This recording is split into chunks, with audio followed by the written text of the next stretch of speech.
Ya Allah, tidak mengurangi rasa ta'zim saya kepada antum semua.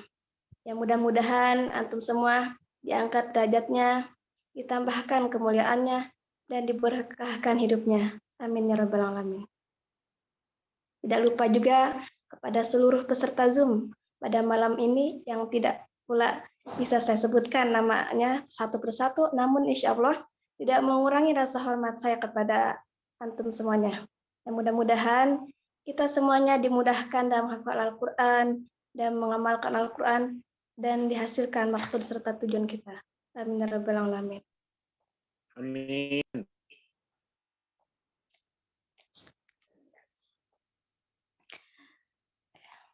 Puja, puji serta syukur kehadirat Allah Subhanahu wa taala yang senantiasa Allah berikan kepada kita nikmat yang tidak bisa dihitung oleh nalar manusia, bahkan tidak bisa dihitung oleh mesin hitung.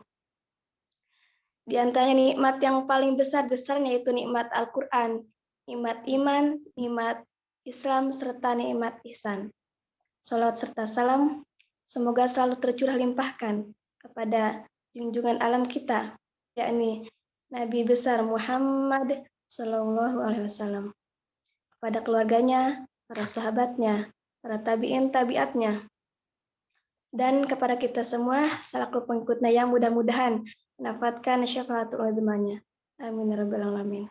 Amin, amin ya rabbal alamin. Baik, saya Dewi Anggreni sebagai moderator yang insya Allah akan bersamai antum semua selama agenda ini berlangsung. Izinkan saya untuk membacakan susunan acara kajian pada malam hari ini. Yang pertama yaitu pembukaan. Selanjutnya tilawah, kemudian pengenalan lembaga tahfidz Khadimul Quran, kemudian acara inti yaitu materi kajian dari Ustadz Asad, selanjutnya Q&A, sesi tanya jawab, dokumentasi, dan terakhir penutup. Baik, mari kita buka kajian pada malam hari ini dengan mengucapkan ayatul basmalah. Bismillahirrahmanirrahim. Selanjutnya pembacaan kalam ilahi yang akan dibacakan oleh Ustadz Labib. Padanya dengan segala hormat saya persilakan. Baik, terima kasih Ustazah. Sebelumnya suara saya jelas ya?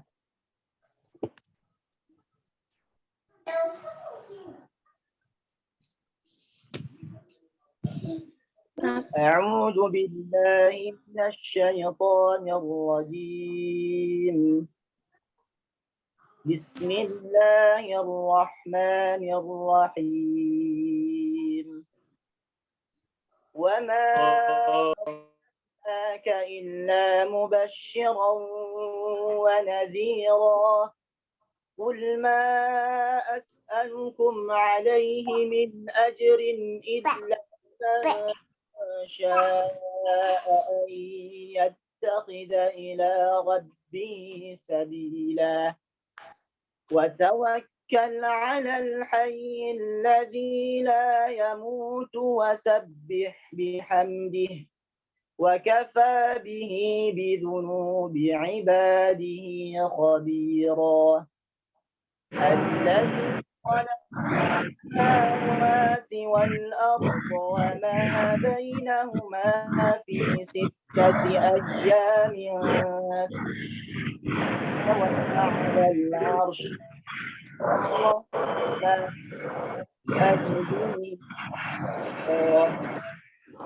وإذا قيل لهم اسجدوا للرحمن قالوا وما الرحمن أنسجد لما تأمرنا وزادهم نفورا تبارك الذي جعل في السماء بروجا وجعل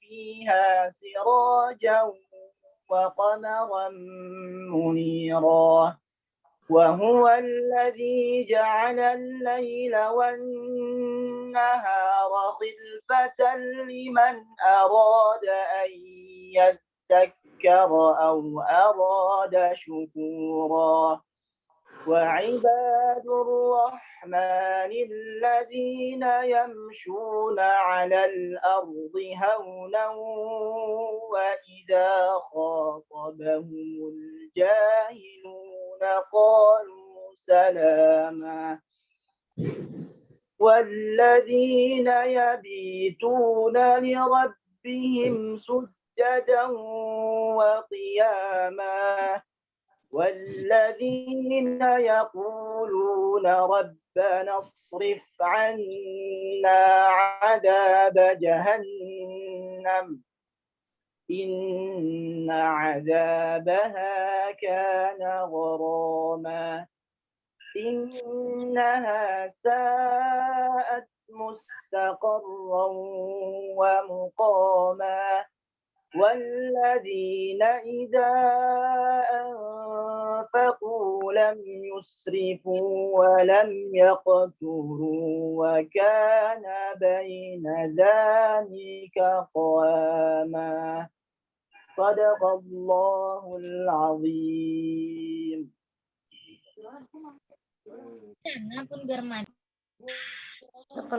Alhamdulillah, syukur kepada Ustaz Labib yang telah membacakan ayat suci Al-Quran. Mudah-mudahan pahala mengalir kepadanya dan kepada kita semua. Selanjutnya yaitu pengenalan lembaga tahfidz online Khadimul Quran yang akan dibawakan oleh Ustaz Ojai. Kepadanya dengan segala hormat persilakan.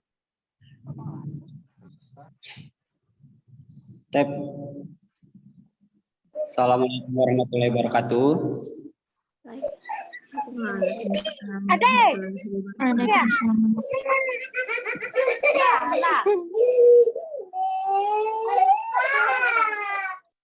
Sebelumnya Ane mau tanya kepada MC, apakah layarnya sudah ke screen kah? Sudah, Ustaz. Sudah. Tab. Alhamdulillah rabbil alamin. Jazakallahu khairan pada Qadimul Quran dan tim serta kepada seluruh peserta yang telah hadir pada acara hari ini gitu ya. Puji serta syukur tidak lupa tercurahkan pula kepada Allah gitu ya. Hingga hari ini kita bisa berkumpul di acara kajian rutin Qadimul Quran. Salat tersalam tidak lupa tercurahkan pula kepada junjungan kita Nabi besar Muhammad SAW. Semoga tercurah pula kepada keluarganya, sahabatnya, umatnya kita hingga pada akhir zaman. Amin amin ya rabbal alamin. Hari ini Ane akan menjelaskan terkait lembaga tahfidz online Qadimul Quran gitu ya. Apa itu Qadimul Quran gitu ya? Teman-teman sebelumnya yang belum follow gitu ya, bisa follow dulu di IG teman-teman agar tidak ketinggalan terkait tahfidz online kita maupun kelas-kelas hijrah dan segala macamnya dan info-info kajian mengenai motivasi penghafal Quran. Bisa dilihat dari layar teman-teman bahwa kita memiliki Instagram bernama Qadimul_Quran. Ini IG kita dan jangan lupa gitu ya bahwasanya di sini ada giveaway dari buku Ustadz Asad langsung gitu ya. Caranya bagaimana bisa dilihat dari postingan terakhir kita gitu. Nih ya. Giveaway buku ini gitu ya, syaratnya dengan follow Asad, terus follow Qadimul Quran dan Asad.bookstore gitu ya, store. Yang kedua ikuti kajian Qadimul Quran hari ini dan merangkum hasil kajian dan buat story tag ke Ustadz Asad. Komen postingan ini dengan menuliskan alasan kenapa kamu mau buku KPAJC gitu ya. Tag 5 teman kamu di postingan ini gitu ya. Ini sekedar giveaway kajian ya. Selanjutnya Anda akan menjelaskan terkait Qadimul Quran itu sendiri gitu ya. Bisa dilihat kalau misalkan dari IG teman-teman akan bisa terlink web kita gitu ya. Ini biasa teman-teman daftar ya. ada kelas tahfiz, gabung grup, terus ada YouTube, kajian hari ini gitu ya, dan kelas fikih wanita. Nah, apa itu Qadimul Quran gitu ya? Qadimul Quran adalah lembaga tahfiz yang berbasis online yang didirikan pertengahan bulan Desember tahun 2021. Apa tujuannya didirikan gitu ya? Tujuan didirikan lembaga ini adalah untuk mendakwakan Al-Quran lebih luas via sosial media, dan juga kami ingin membantu orang-orang yang masih kebingungan mencari guru tahfiz itu sendiri. Insya Allah Qadimul Quran akan membantu siapa aja yang mau menghafal Al-Quran, memerojah hafalan Al-Quran, dan juga mempelajari Al-Quran lebih dalam lagi. Nah, apa saja kegiatan Qadimul Quran gitu ya? Yang pertama ada kelas tahfiz online, share motivasi menghafal Al-Quran di grup sahabat Qadimul Quran, challenge 40 hari Qadimul Quran, kajian dakwah atau tadabbur ayat, kajian akbar motivasi menghafal Quran, serta ada kelas tahfiz online bersama dan masih banyak lagi gitu ya. Nah, acara yang telah pernah kami jalankan yaitu ada Ramadan Challenge. Yang pertama tentang challenge yang 40 hari bersama Qadimul Quran, yaitu yang pertama Ramadan Challenge, ikuti 366 peserta. Ada Al-Mulk Challenge, yaitu 158 peserta. Ada Al-Waqiyah Challenge, itu ada 302 peserta. Ada Rahman Challenge, 176 peserta. Kodoj, gitu, 125 peserta. Dan kelas menulis bersama kaki, ada 169 peserta. Adapun kajian-kajian yang pernah kita lakukan, bisa dilihat gitu ya.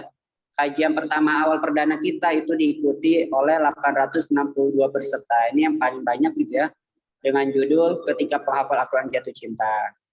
Yang kedua, kita mengadakan kajian di bulan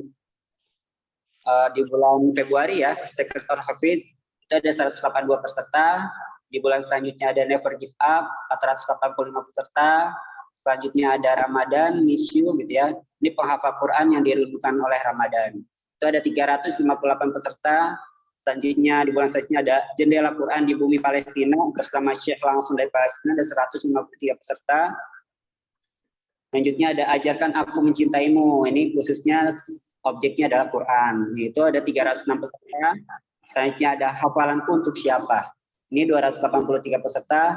Dan yang terakhir Semoga Kuat Sampai Tamat, yaitu ada 305 peserta. Alhamdulillah angka dari kajian rutin kita itu di atas 100 atau 200 orang seperti rata-rata. Nah, kami membuka, mari bergabung bersama kami masih membuka kelas tahfiz online ber-9 ini gitu ya. Jadi teman-teman bisa gabung dengan menginvestasikan ataupun infak sebesar 75.000 per bulan minimalnya seperti ya. Dan ini masih bisa dibuka. Pilihan programnya ada ziyadah dan ada kelas murojaah. Tentunya ikhwan akan dibimbing oleh seorang ustadz dan akhwat dibimbing oleh seorang ustazah gitu. Jadi hafalannya pun dilakukan secara online gitu ya. Jadi setoran online via WhatsApp, video call WhatsApp bersama ustadznya secara privat atau sendiri-sendiri ya. Jadi tidak per grup seperti itu. Dan ini dilakukan, kami membuka kelasnya itu setiap bulan. Jadi untuk selanjutnya di bulan Oktober ini kita sudah masuk ke batch 9 gitu ya. Sudah hampir 80 peserta yang mengikuti kelas tahfiz online batch 9 ini yang akan dilakukan. Ada fikih wanita, ya ini baru pertama kali kita ada. Baru pertama kali kita adakan. Lucu banget. Fasilitasnya yaitu grup diskusi kelas akhwat, ya, share motivasi dan materi keakhwatan, serta 4 kali kajian rutin dalam 1 bulan itu. Artinya 1 minggu sekali kita akan mengadakan kelas fikih wanita ini secara online, ya, tertatap langsung dengan ustazahnya. Tentunya ini syaratnya khusus akhwat, ya, niat karena Allah semata, berkomitmen untuk belajar bersama. Pendaftaran masih dibuka, gitu ya, silakan daftar di link Qadimul Quran ini. Dengan menginvestasikan infak terbaiknya, tidak dihitung berapapun jumlahnya, silakan seperti itu ya. Dan terakhir dari Ane, teruslah menghafal sampai Allah bilang waktunya pulang. Terima kasih. Wassalamualaikum warahmatullahi wabarakatuh. Ane balikan lagi kepada MC. Waalaikumsalam warahmatullahi wabarakatuh. Alhamdulillah, syukur kepada Ustaz. saja yang telah menyampaikan tentang lembaga tahfidz Khadimul Quran. Baik, alhamdulillahirabbil kita masuk ke acara inti yaitu kajian. Materi kajian pada malam hari ini yaitu bertemakan kesalahan dalam menghafal Al-Quran yang insya Allah akan disampaikan oleh Ustadz Asadullah. Dengan sehormat saya persilahkan.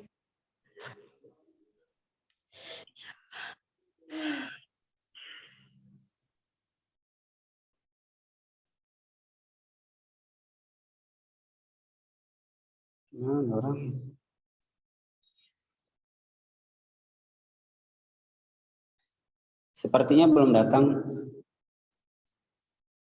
Mungkin ada yang mau bertanya dulu. Oh, udah. Baik, Assalamualaikum. Sebelumnya Afan ya telat karena masalah sinyal di sini.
Mungkin sebelum menunggu kesiapan dari peserta gitu ya, dari pembicara, dari teman-teman ada yang ditanyakan tentang Khadimul Quran, dipersilahkan seperti itu. Saya ingin bertanya, Ustaz. Ya, boleh. Saya ingin menanyakan, itu kan saya baca di brosurnya itu kan 2 pekan itu kan 1 juz kan. Itu metode kita menghafalnya gimana, Ustaz? Kan kita kan ada pekerjaan juga kan selain untuk kegiatan sehari-hari.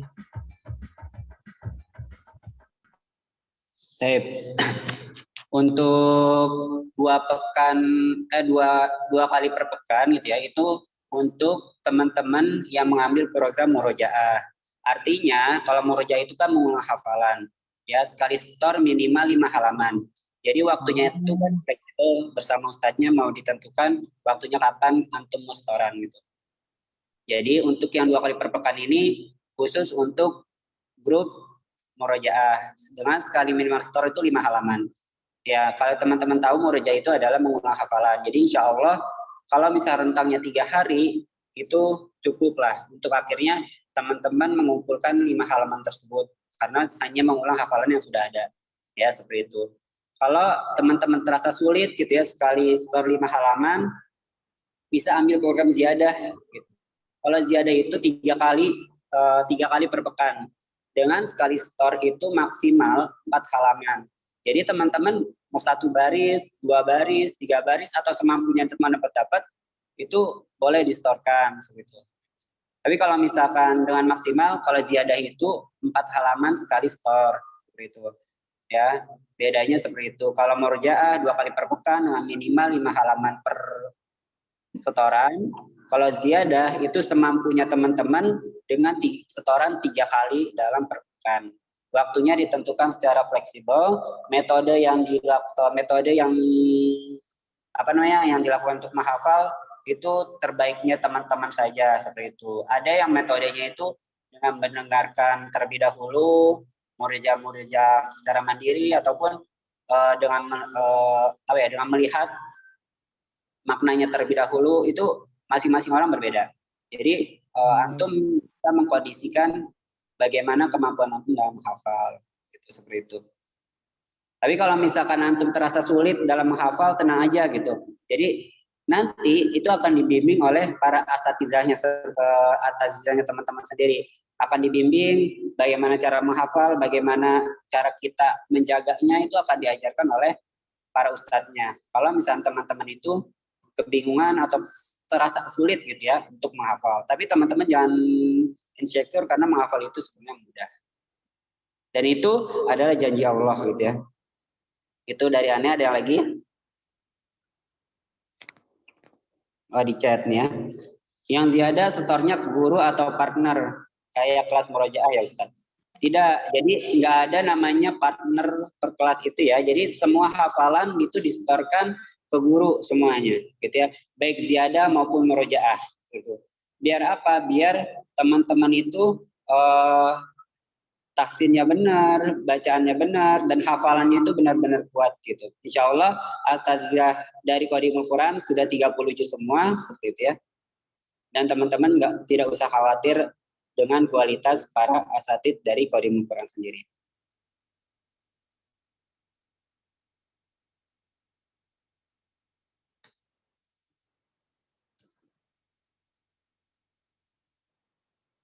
Ada lagi yang mau ditanyakan? Masih dibuka sampai minggu depan seperti ya.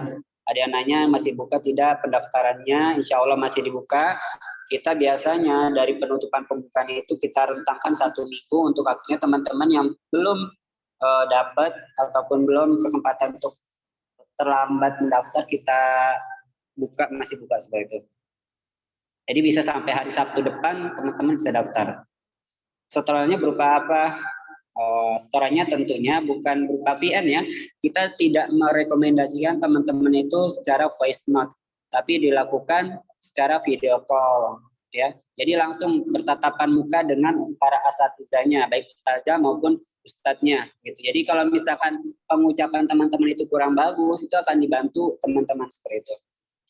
Afwan, untuk menyetornya ada khusus akhwat, maksud kami akhwat ya, untuk akhwat disetorkan kepada ustazah, dan untuk ikhwan disetorkan kepada ikhwan ataupun ustadz itu sendiri. Jadi beda ya. Guru-gurunya macam-macam ya, ada dari sekolah penghafal Quran di Sukabumi, terus ada yang dari kita ambil dari Turki gitu ya, teman-teman Turki, dari Turki teman-temannya Ustadz Asad, terus ada dari macam-macam gitu ya, banyak. Jadi tentunya yang kita itu punya standar sendiri. Jadi teman-teman dalam kelas tahfiz ini tidak akan lulus kalau tidak akan berpindah ke juz selanjutnya sebelum juz tersebut teman-teman lulus. Jadi setiap akhir juz itu akan ada ujiannya berupa sambung ayat seperti itu. Apakah boleh bertanya Ustaz? Iya, silakan boleh. Setoran ziyadahnya itu hari apa aja ya Ustaz? Kalau terus waktunya juga kapan? Ya, untuk kelas tahfiz itu dilakukan secara fleksibel. Jadi teman-teman punya waktu kapan nih? Misalkan malam ataupun setelah pulang kerja, itu bisa dikomunikasikan kepada ustadz atau ustazahnya seperti itu. Jadi secara waktu fleksibel, asal per pekan itu 2 kali untuk kelas murojaah dan ziyadah 3 kali gitu ya, seperti itu. Jadi bisa. Cara itu tidak mengganggu teman-teman dalam belajar ataupun kerja. Insya Allah untuk menghafal akan kita bantu. Baik, Afwan, untuk kelas fikih berapa Ustaz pendaftarannya? Nah, untuk kelas fikih wanita ini tidak diminimalkan. Teman-teman mau infak berapapun kita terima gitu. Mau infak 10.000, 20.000 ataupun lebih dari itu juga nggak apa-apa. Ataupun lebih dari rendah itu juga nggak apa-apa, kita terima. Teman-teman, untuk teman-teman cocok nih untuk yang baru hijrah maupun yang ingin istiqomah bersama mendalami Islam gitu, mendalami peran wanita itu sendiri seperti itu. Ya, jadi sangat direkomendasikan teman-teman yang baru hijrah maupun ingin fokus terhadap istiqomah dalam keahwatannya bisa ikut kelas fikih, dan ini tidak ditentukan biayanya, itu bebas. Mulai setorannya dari juz 30 atau harus dari juz 1. Nah, ini setoran dimulai dari juz bebas gitu ya. Jadi teman-teman mau yang udah punya hafalan mau dimungkinkan juz misalkan juz 10, itu dimulai juz 10 juga apa-apa. Tidak harus mengulang juz 1. Kalau misalkan teman-teman terasa juz 1 udah mungkin, juz 30 udah mungkin, mau juz 2 ataupun 3 enggak apa-apa seperti itu. Jadi bisa dilakukan secara teman-teman itu sendiri bebas memilihnya. Assalamualaikum, izin bertanya, cara mengatur antara nambah hafalan dan sama murojaah kayak mana Ustadz? Tentunya waktu ziyadah itu nggak boleh lebih banyak dari para murojaah. Kalau aneh sendiri, waktu ziyadah itu sehari itu setengah jam. Mau dapatnya halaman, mau 1 halaman, itu diwaktuin 30 menit. Selebihnya seharian itu adalah murojaah. Seperti itu. Saya tidak tahu cara membayarnya, silakan hubungin admin ya, gitu. Kalau untuk pembayaran bisa di akhir bulan, bisa silakan komunikasikannya kepada admin terlebih dahulu, insya Allah akan dipermudah seperti itu. Untuk setorannya secara privat ya, tidak dilakukan secara jamaah gitu ya. Kalau bayar berapa Ustadz untuk tahfiz ataupun murojaah itu 75.000 per bulan seperti itu ya minimal. Tapi kalau kelas fikih itu bebas. Kalau anak udah masuk kelas murojaah dari 2 bulan yang lalu, kalau misalkan anak mau pindah kelas ziyadah aja bisa banget gitu ya. Tinggal komunikasikan saja kepada ustazahnya, nanti ustazahnya akan komunikasi dengan ini agar mencarikan guru ziyadahnya. Periodenya berapa lama? 4 pekan atau dalam 1 bulan per batch itu. Seperti ya. Kalau mau hafal Quran berhenti sejak dulu untuk pindah ke bahasa Arab gimana Ustadz? Jangan berhenti untuk menghafal Quran. Kata Anda bilang kan seperti itu ya. Nasihat Anda adalah teruslah menghafal sampai Allah bilang waktunya pulang. Antum kalau berhenti, hafalan antum akan hilang.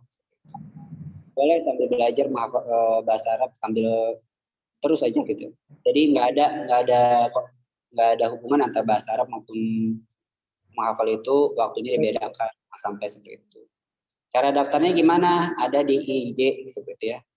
Ustaz, saya kan lagi di rumah, bentar lagi mau ke pondok. Kalau mau ikutan tapi cuma setiap liburan pondok, boleh banget. Tinggal dikomunikasikan saja. Kalau mau hafal Quran berarti sinyal udah ya. Apakah ada ujian komprehensifnya Ustadz? 10 juz Ustadz? Tidak. Jadi ujian itu per 1 juz dengan soal 5 soal seperti itu ya. Nah, sepertinya Ustadz Azad sudah siap gitu ya. Anda serahkan lagi ke Ustadz Azad, tafadhol masykur. Oke, Taib. Sebelumnya apakah suaranya jelas? Sudah Ustaz. Jelas. Jelas. Oke, Taib. Ana izin ini ya, share screen dulu ya. Tafadhol Ustaz. Apakah terlihat? Sudah terlihat Ustaz. Sudah jelas ya? Oke, Taib. Bismillah. Assalamualaikum warahmatullahi wabarakatuh. Waalaikumsalam warahmatullahi wabarakatuh.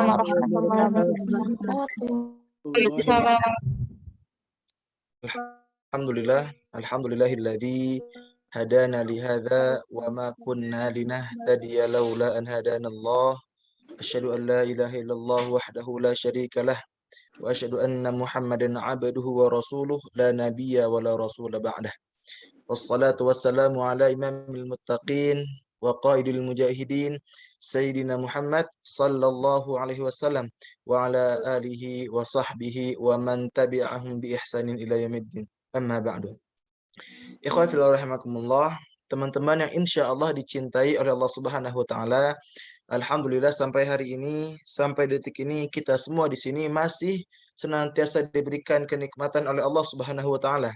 Nikmat yang begitu indah, nikmat yang begitu banyak, nikmat yang begitu agung. Berupa nikmat manisnya iman, indahnya Islam, nikmat kesehatan, dan juga tentunya masih banyak nikmat-nikmat lainnya yang telah Allah Subhanahu wa taala berikan kepada kita. Bahkan saking banyak nikmat yang telah diberikan oleh Allah Subhanahu wa taala kepada kita, maka mustahil untuk kita bisa menghitungnya. Kata Allah, wa in ta'uddu ni'matallahi la tuhsuha. Dan jika kalian ingin menghitung nikmat Allah, sesungguhnya kalian tidak akan bisa menghitungnya. Kenapa? Karena saking banyak nikmat yang telah diberikan oleh Allah Subhanahu wa taala kepada kita. Maka dari itu jangan lupa untuk senantiasa menjadi hamba yang bersyukur. Karena dengan rasa syukur kita ini, insya Allah nikmat-nikmat pun akan senantiasa ditambahkan oleh Allah Subhanahu wa taala. Kata Allah, la in syakartum la azidanakum. Jika kalian bersyukur atas nikmatku, pasti aku akan tambahkan nikmatnya untuk kamu. Wala in kafartum inna adzabi lasyadid. Tapi kalau kamu gak mau bersyukur, kalau kamu kufur atas nikmatku, ingatlah azabku sangatlah pedih. Maka dari itu jangan lupa untuk senantiasa bersyukur kepada Allah Subhanahu wa taala. Ikhwan fillah rahimakumullah, dan tak lupa salawat serta salam kita senantiasa curah limpahkan kepada junjungan kita semua, suri tauladan kita semua, Nabi besar Nabi Muhammad Sallallahu Alaihi Wasallam, yang dimana beliau telah membawa umat manusia dari zaman jahiliyah yang penuh kegelapan ke zaman Islam yang terang benderang. Ikhwan fillah rahimakumullah, alhamdulillah hari ini kajian pada malam ini sudah mencapai 300 orang, masya Allah, sangat luar biasa.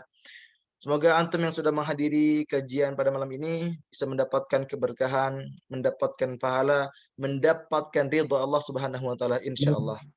Teman-teman yang insya Allah dicintai oleh Allah Subhanahu wa taala, tema kita hari ini adalah kesalahan fatal para penghafal Quran. Kenapa saya membawakan tema ini? Karena menurut saya ini adalah tema yang sangat penting yang harus diketahui oleh para penghafal Quran. Karena jika kita sudah mengetahui kesalahan demi kesalahan, insya Allah kita bisa meninggalkannya. Oke, sebelum kita memulai kepada tema kita hari ini, sebelumnya sedikit perkenalan dulu lah dari saya pribadi.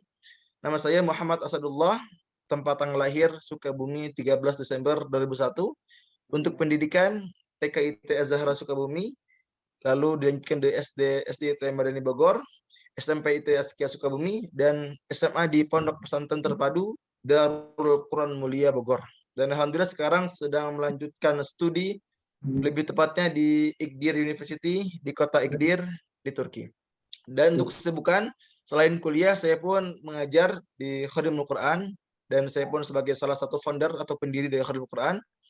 Dan selain mengajar, saya pun menjadi konten kreator dakwah di akun Instagram @asadudullah. Mungkin bagi teman-teman semua yang belum follow, silakan follow dulu. Insya Allah akan memberikan motivasi-motivasi di akun tersebut, insya Allah. Oke teman-teman yang insya Allah dicintai oleh Allah Subhanahu Wa Taala, pada kesempatan yang berbahagia ini, saya akan memberikan satu ilmu yang insya Allah sangat penting bagi kita semua, terutama bagi kita para penghafal Quran. Di sini saya akan memberitahu ada 10 kesalahan fatal para penghafal Quran yang harus kita hindari, yang harus kita tinggalkan. Apa aja itu? Kita mulai dari yang pertama. Yang pertama, boleh teman-teman dicatat, teman-teman dihafalkan juga boleh, silakan. Dan saya juga pengen mengingatkan ya, jadi alhamdulillah saya pun sedang mengadakan giveaway bagi teman-teman yang ingin mendapatkan buku saya secara gratis yang berjudul Ketika Penghafal Quran Jatuh Cinta, maka teman-teman boleh ikuti giveaway-nya dengan cara follow akun saya @asadullah, lalu ikut kajian ini dan rangkum kajian ini. Lalu setelah itu dibuat story. Insyaallah bagi antum yang beruntung akan mendapatkan buku saya secara gratis insyaallah. Oke, tapi kita lanjutkan ya untuk pembahasan kita. Kesalahan fatal pertama oleh para penghafal Quran adalah niat dan tujuan yang masih salah atau keliru. Misalnya, ada di antara kita yang menghafal Quran, yang mempelajari Al-Quran, dan juga mengajarkan Al-Quran, tapi sayangnya niat dia masih hal-hal duniawi. Misalnya, ada yang menghafal Quran, tapi niatnya untuk mendapatkan beasiswa. Ada seperti itu. Ada yang menghafal Quran, tujuan untuk mendapatkan jodoh yang baik. Ada yang seperti itu. Atau yang sering terjadilah seperti ini. Ada yang menghafal Quran hanya sekedar mendapatkan gelar Al-Hafiz, gelar Qari, gelar Ustadz, ataupun apapun itu. Nah, untuk niat-niat yang seperti ini sangat keliru teman-teman. Jangan sampai tujuan utama kita adalah duniawi. Karena yang seharusnya kita tuju adalah, yang kita niatkan adalah mendapatkan ridha Allah Subhanahu wa taala. Ingat, ketika kita menghafal Quran, ketika kita mempelajari suatu ilmu, ketika kita mengajarkan Al-Quran, maka ingatlah kita harus memiliki niat yang ikhlas karena Allah Subhanahu wa taala. Tujuan kita mengharapkan ridha Allah Subhanahu wa taala. Ingatlah, innamal a'malu binniyat. Sesungguhnya amal perbuatan itu tergantung pada niatnya. Wa innama likulli imri'in ma nawa. Dan seseorang itu akan mendapatkan tergantung apa yang ia niatkan. Maka ketika kita menghafal Quran, ketika kita menuntut ilmu, pastikan niat kita benar-benar karena Allah Subhanahu wa taala. Nah, ada yang bertanya nih seperti ini. Boleh gak sih kita ini ibadah, kita ini menghafal Quran, tapi tujuannya duniawi? Apakah boleh teman-teman? Kita menghafal Quran nih, tapi tujuan duniawi. Misalnya ingin mendapatkan gelar Al-Hafidz, ingin dipermudah misalnya, atau apapun itu.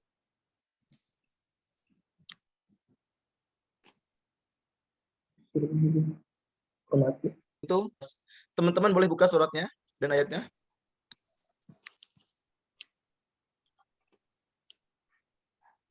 Fiha wahum fiha la yubkhasun. Kata Allah, barang siapa yang menghendaki dunia dan juga perhiasannya, atau barang siapa yang tujuan utamanya adalah dunia dan juga perhiasannya, maka kata Allah, nuwaffi ilaihim a'malahum fiha, maka pasti kami berikan balasan penuh atas mereka. Wahum fiha la yubkhasun, dan mereka tidak dirugikan di dunia. Memang di ayat 15 Allah menyampaikan bahwa jika ada seseorang yang beribadah, entah itu menghafal Quran, entah apapun itu, dan tujuannya adalah duniawi, yang tujuan utamanya adalah duniawi, maka Allah akan berikan itu semua. Tapi setelah ayat ini, Allah melanjutkan pada ayat 16-nya. Ulaika alladzina laisa lahum fil akhirati illa an-nar wa habita ma sana'u fiha wa batilum ma kanu ya'malun. Kata Allah apa? Mereka itulah orang-orang yang tidak akan mendapatkan apa-apa di akhirat kecuali neraka. Apa sebelumnya? Yang masih berisik-berisik. Afan yang masih mic-nya masih nyala, silakan matikan ya, Afan. Yang masih merasa mic-nya dinyalakan, silakan dimatikan. Oke, syukran ya. Jazakumullah khair. Oke teman-teman, kata Allah tadi apa? Bagi siapa saja yang tujuan utamanya duniawi,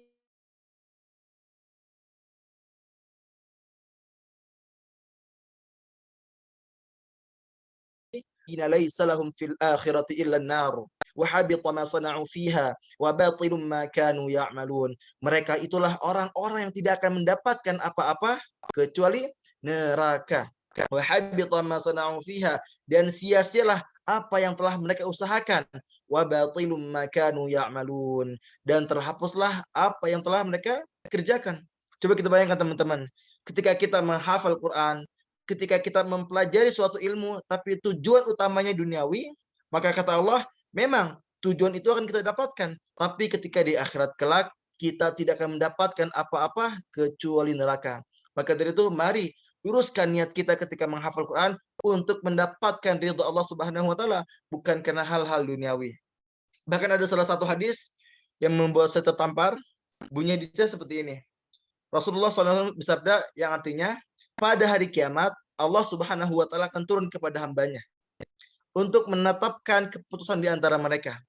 Dan setiap hambanya akan datang dalam keadaan membungkuk. Dan kata Rasul, orang yang paling pertama kali dipanggil oleh Allah adalah para penghafal Quran, salah satunya. Jadi si penghafal Quran ini ditanya oleh Allah, wahai penghafal Quran, bukankah aku telah mengajarkan kepadamu suatu ilmu? Orang ini menjawab, benar wahai Allah. Lalu Allah bertanya lagi, lantas apa yang telah kamu kerjakan di dunia? Lalu orang ini menjawab, ya Allah, aku telah menghafal Quran. Aku telah mempelajari Al-Quran. Aku telah mengajarkan Al-Quran pagi, siang, malam karenamu ya Allah. Tapi apa jawaban Allah? Apa kata Allah? Kadzabta. Kamu berbohong. Kamu dusta. Kamu menghafal Quran, kamu mempelajari Al-Quran, kamu mengajarkan Al-Quran bukan karenaku, bukan karena Allah, tapi karena ingin disebut qari, ingin disebut ustadz, ingin dipuji-puji, ingin disanjung oleh orang lain. Dan itu semua sudah kamu dapatkan ketika kamu di dunia. Maka singkat hadis, orang-orang seperti ini yang niatnya salah ketika menghafal Quran dilemparkan pertama kali ke neraka. Bayangkan, dilemparkan pertama kali ke neraka. Kenapa? Karena masalah niat. Niat yang salah, niat yang keliru. Maka dari itu mari kita luruskan niat kita ketika menghafal Quran. Ketika kita menghafal Quran bukan duniawi tujuannya, tapi mendapatkan ridha Allah Subhanahu wa taala. Hati-hati dalam perkara hati. Ada salah satu imam yang bernama Sufyan Ats-Tsauri rahimahullah berkata, tidak ada sesuatu pun yang lebih berat untuk aku obati daripada niatku. Karena memang niat ini seringkali belok-belok gitu kan. Yang awalnya sudah lurus, tapi ketika mendapatkan pujian, mendapatkan sanjungan, mendapatkan penghargaan, otomatis bisa jadi hati kita goyah, hati kita belok. Maka dari itu jangan lupa untuk senantiasa memperbanyak doa, meminta pertolongan kepada Allah Subhanahu wa taala agar senantiasa hati kita ikhlas karena Allah Subhanahu wa taala. Ikhwan fillah rahimakumullah, maka itulah alasan kesalahan fatal pertama bagi para penghafal Quran, yaitu niatnya yang masih salah. Maka dari itu mari perbaiki niat kita ketika menghafal Al-Quran. Ikhwan fillah rahimakumullah, selanjutnya kesalahan fatal kedua yang sering dilakukan oleh para penghafal Al-Quran adalah banyak di antara mereka yang tidak tahu alasan kenapa mereka harus menghafal Quran. Coba saya tanya kepada antum semua. Kalian menghafal Al-Quran karena apa sih? Apakah untuk mendapatkan gelar Al-Hafidh? Apakah untuk mendapatkan pujian? Tentu bukan. Dan kenapa banyak orang-orang yang misalnya tidak istiqomah bersama Quran, yang tidak istiqomah menghafal Quran, yang tidak istiqomah menjaga hafalannya? Karena pada hakikatnya banyak di antara mereka yang tidak mengetahui alasan kenapa mereka menghafal Quran. Ada orang yang menghafal Quran hanya sekedar ikut-ikutan. Ada yang menghafal Quran hanya karena disuruh orang tua. Ada yang menghafal Quran karena tuntutan pondok. Nah, maka dari itu ketika kita menghafal Quran, maka kita pun harus mengetahui alasan demi alasan. Alasan utama kenapa kita harus menghafal Quran. Karena dengan kita mengetahui alasan ini, insya Allah akan memperkuat hati kita untuk istiqomah bersama Al-Quran. Maka di sini saya pun akan menjelaskan ada 4 alasan utama kenapa harus menghafal Quran. Tentunya masih banyak alasan-alasan lainnya, tapi di sini saya mengutip hanya 4 saja. Ada 4 alasan kenapa sih kita harus menghafal Quran. Yang pertama, untuk mempermudah kita dalam mengamalkan ayat-ayat Al-Quran. Karena pada sesungguhnya, jikalau kita senantiasa menghafal Al-Quran, maka otomatis akan mempermudah kita dalam mengamalkan ayat-ayat Al-Quran. Misalnya, ada ayat yang berbunyi, Qul lil mu'minin yaghuddu min absarihim wa yahfadhu furujahum. Yang artinya, katakanlah kepada orang-orang beriman untuk senantiasa menundukkan pandangannya, menjaga pandangannya, dan menjaga kemaluannya. Maka jika nanti misalnya ada kesempatan berbuat maksiat, melihat apa-apa yang diharamkan oleh Allah Subhanahu wa taala, tapi karena kita hafal ayat tadi, perintah untuk menundukkan pandangan, maka otomatis ayat tadi akan terfikir, terekam di otak kita, dan kita tidak jadi melakukan maksiat tersebut. Kenapa? Karena kita sudah hafal ayatnya. Contoh lain, misalnya ada ayat yang berbunyi wailul lil mutaffifin. Celakalah orang-orang yang berbuat curang. Maka jika nanti misalnya ada kesempatan berbuat curang ketika berdagang, ketika berjualan, tapi karena kita hafal ayatnya, kita paham artinya, maka otomatis kita akan mengamalkan ayatnya. Kita tidak jadi berbuat curang karena kita hafal ayatnya, wailul lil mutaffifin. Celakalah orang-orang yang berbuat curang. Maka itu indahnya penghafal Quran. Jika kita bisa menghafalnya, bisa mengamalkan, itu sungguh indah. Seperti itu. Lalu yang kedua, alasan kedua kenapa kita harus menghafal Al-Quran, karena ingin menjadi mulia di sisi Allah Subhanahu wa taala. Coba saya tanya, siapa di antara antum semua di sini yang ingin menjadi mulia di sisi Allah Subhanahu wa taala? Pasti semua di antara antum, di antara kita semua ingin menjadi mulia di sisi Allah Subhanahu wa taala. Maka caranya adalah dengan memperbanyak interaksi kita dengan Al-Quran. Salah satunya dengan menghafalnya. Karena ingatlah, jikalau kita senantiasa memperbanyak interaksi kita dengan Al-Quran, maka insya Allah kita pun akan menjadi mulia di sisi Allah Subhanahu wa Ta'ala. Karena pada hakikatnya bahwa Al-Quran itu mulia dan dapat memuliakan segala sesuatu yang berhubungan, yang berkaitan, atau yang berinteraksi dengan Al-Quran itu sendiri. Saya ulang, bahwa Al-Quran itu mulia dan dapat memuliakan segala sesuatu yang berhubungan, yang berkaitan dengan Al-Quran itu sendiri. Contohnya seperti ini. Al-Quran diturunkan kepada siapa? Kepada Nabi Muhammad Sallallahu Alaihi Wasallam. Lalu Nabi Muhammad menjadi manusia yang paling mulia, bahkan menjadi nabi dan juga rasul yang paling mulia di sisi Allah Subhanahu wa Ta'ala. Karena apa? Karena Nabi Muhammad menjadi manusia yang diturunkan Al-Quran kepadanya. Contoh lain lagi, Al-Quran diturunkan oleh siapa? Melalui perantara siapa? Melalui perantara malaikat Jibril alaihissalam.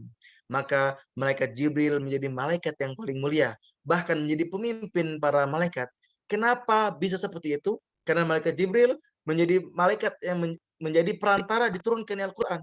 Maka otomatis malaikat Jibril menjadi malaikat yang paling mulia, bahkan menjadi pemimpin para malaikat. Contoh lain lagi, Al-Quran diturunkan pada suatu bulan, yaitu pada bulan Ramadan. Maka bulan ini menjadi bulan yang suci, bulan yang paling mulia. Bahkan jika kita beribadah di bulan itu, maka kita akan mendapatkan pahala yang begitu banyak. Pahala kita akan dilipat gandakan oleh Allah Subhanahu wa Ta'ala. Karena apa? Karena pada bulan itu diturunkannya Al-Quran. Contoh lain lagi, Al-Quran diturunkan pada suatu malam, itu pada Lailatul Qadar, malam Qadar. Maka karena Al-Quran diturunkan pada malam itu, maka malam itu menjadi malam yang paling mulia, bahkan lebih baik daripada 1000 bulan. Khairum min alfi syahr. Lebih baik daripada 1000 bulan. Kenapa bisa seperti itu? Karena malam itu diturunkannya Al-Quran. Maka itulah sedikitnya contoh bahwa Al-Quran itu mulia dan dapat memuliakan segala sesuatu yang berhubungan atau yang berkaitan dengan Al-Quran. Maka kita seperti itu. Jikalau kita senantiasa menghafalnya, senantiasa berinteraksi dengan Al-Quran, maka insya Allah kita pun bisa menjadi mulia di sisi Allah Subhanahu wa Ta'ala. Insya Allah. Selanjutnya, yang ketiga, kenapa kita harus menghafal Quran? Alasan ketiga adalah karena kita ingin mendapatkan syafaat dari Al-Quranul Karim. Karena Rasulullah SAW bersabda, Iqra'ul Quran fa innahu ya'ti yaumal qiyamati syafi'an li ashabihi. Kata Rasul, bacalah Al-Quran karena sesungguhnya Al-Quran akan datang di hari kiamat menjadi syafaat, menjadi penolong bagi para pembacanya. Maka dari itu sungguh beruntung bagi kita semua di sini yang senantiasa membacanya, yang senantiasa menghafalnya, yang senantiasa berinteraksi dengan Al-Quran. Karena pada hari kiamat insya Allah Al-Quran akan datang menjadi syafaat, menjadi penolong bagi kita semua. Bahkan jika kita bisa menghafal Al-Quran seluruhnya, maka insya Allah kita pun bisa memberikan syafaat kepada 10 keluarga kita walaupun mereka dijamin masuk neraka. Bayangkan, kalau kita bisa menghafal Quran, kita bisa memberikan 10 jaminan syafaat kepada 10 keluarga kita walaupun mereka dijamin masuk neraka. Baik. Selanjutnya, alasan keempat kenapa kita harus menghafal Quran adalah karena ingin mendapatkan pahala yang begitu banyak di sisi Allah Subhanahu wa Ta'ala. Pasti di antara kita semua di sini ingin yang namanya mendapatkan pahala yang melimpah, yang begitu banyak di sisi Allah Subhanahu wa Ta'ala. Maka salah satu caranya adalah dengan memperbanyak interaksinya dengan Al-Quran. Karena Rasulullah SAW bersabda, barang siapa yang membaca satu huruf saja dari Al-Quran, maka baginya satu kebaikan. Dan satu kebaikan itu akan dilipat gandakan menjadi 10 pahala. Dan aku tidak mengatakan alif lam satu huruf, tapi alif satu huruf, lam satu huruf, dan mim satu huruf. Coba kita bayangkan teman-teman semua. Membaca alif lam mim saja sudah 3 huruf. Sudah 30 pahala yang akan kita dapatkan. Apalagi kalau kita membaca satu halaman, sudah berapa huruf yang kita baca? Sudah berapa pahala yang akan kita dapatkan? Apalagi kalau kita bisa menghafalnya 30 juz, 20 juz, 10 juz, bayangkan sudah berapa pahala yang akan kita baca, sudah berapa huruf yang kita baca, dan sudah berapa pahala yang akan kita dapatkan. Maka sungguh beruntung bagi kita semua di sini yang senantiasa bisa berinteraksi dengan Al-Quran. Maka teman-teman semua yang insya Allah dicintai oleh Allah Subhanahu Wa Taala, itulah 4 alasan kenapa kita harus menghafal Al-Quran. Afwan, untuk teman-teman ini ada yang coret-coret ya? Bisa dihapus lagi? Ini ada teman-teman yang mungkin belum paham. Jadi ini layarnya dicoret-coret ya. Afwan ya. Apakah bisa dihapus teman-teman yang tadi coret layarnya? Oke, nggak apa-apa. Nggak apa-apa ya. Oke. Selanjutnya, kesalahan ketiga yang harus kita hindari sebagai penghafal Quran adalah terburu-buru dalam menghafalnya. Ingat, ketika kita menghafal Quran, jangan terburu-buru, jangan tergesa-gesa. Apa sih yang kita kejar? Apakah gelar? Apakah pujian manusia? Bukan kan? Kita ini menghafal Quran bukan ingin mendapatkan gelar, bukan ingin mendapatkan pujian, bukan, tapi mendapatkan ridha Allah Subhanahu Wa Taala. Maka dari itu ketika kita menghafal Al-Quran, jangan sampai kita tergesa-gesa, jangan sampai kita terburu-buru ketika menghafal Al-Quran. Dan ingatlah, Rasul pernah bersabda yang artinya sifat perlahan-lahan atau sabar berasal dari Allah Subhanahu Wa Taala. Sedangkan sifat ingin tergesa-gesa itu berasal dari syaitan. Maka dari itu, jikalau kita menghafal Al-Quran tapi terburu-buru, tapi tergesa-gesa, maka itu datangnya dari syaitan. Afwan, sekali lagi bagi teman-teman semua tadi yang coret-coret, mungkin bisa dihapus ya. Afwan ya. Karena mengurangi kenyamanan pembicara. Kepleset kan? Ada yang bisa hapus? Bantu hapus. Karena sangat mengganggu. Afwan kepleset.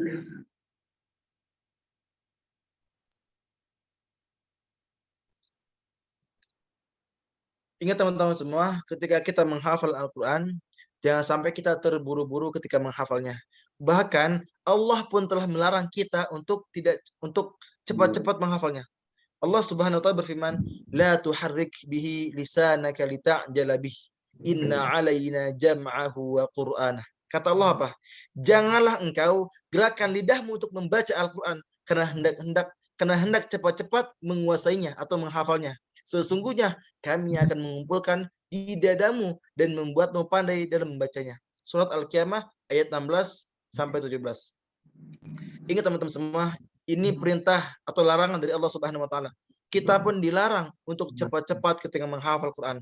Karena pada hakikatnya menghafal Al-Quran itu bukan tentang seberapa cepat kita menyelesaikannya, tapi tentang seberapa kuat kita sanggup bertahan. Saya ulang, menghafal Al-Quran itu bukan tentang seberapa cepat kita mampu menyelesaikannya, tapi tentang seberapa kuat kita sanggup bertahan. Dan ingat, cepat hafal itu datangnya dari Allah, sedangkan ingin cepat menghafal itu datangnya dari syaitan. Saya ulang, cepat hafal itu datangnya dari Allah, sedangkan ingin cepat menghafal datangnya dari syaitan. Maka dari itu, mari kita luruskan niat kita ketika kita menghafal, jangan sampai terburu-buru, jangan sampai tergesa-gesa. Karena kalau kita tergesa-gesa, apa sih yang kita cari? Bukan gelar kan? Bukan. Kita ini menghafal Quran, mendapatkan ridha Allah Subhanahu wa taala. Kita menghafal Quran agar bisa istiqomah bersama Al-Quran, bukan untuk balap-balapan seperti itu. Oke, ikhwah fillah rahimakumullah. Selanjutnya yang keempat, kesalahan fatal keempat yang sering dilakukan oleh para penghafal Al-Quran adalah meremehkan yang namanya tajwid. Padahal Allah Subhanahu wa taala berfirman, "Warattilil Qur'ana tartila." Dan bacalah Al-Quran itu dengan tartil. Dan menurut Ali bin Abi Thalib, tartil di sini artinya adalah membaca dengan perlahan-lahan, membaca sesuai kaidahnya, makharijul hurufnya, dan waqaf ibtidanya. Maka ketika kita menghafal Quran, kita pun harus memperhatikan tajwid kita. Jangan sampai menjadi orang-orang yang meremehkan yang namanya tajwid. Dan apa sih hukum memakai tajwid? Apa sih hukum menggunakan tajwid?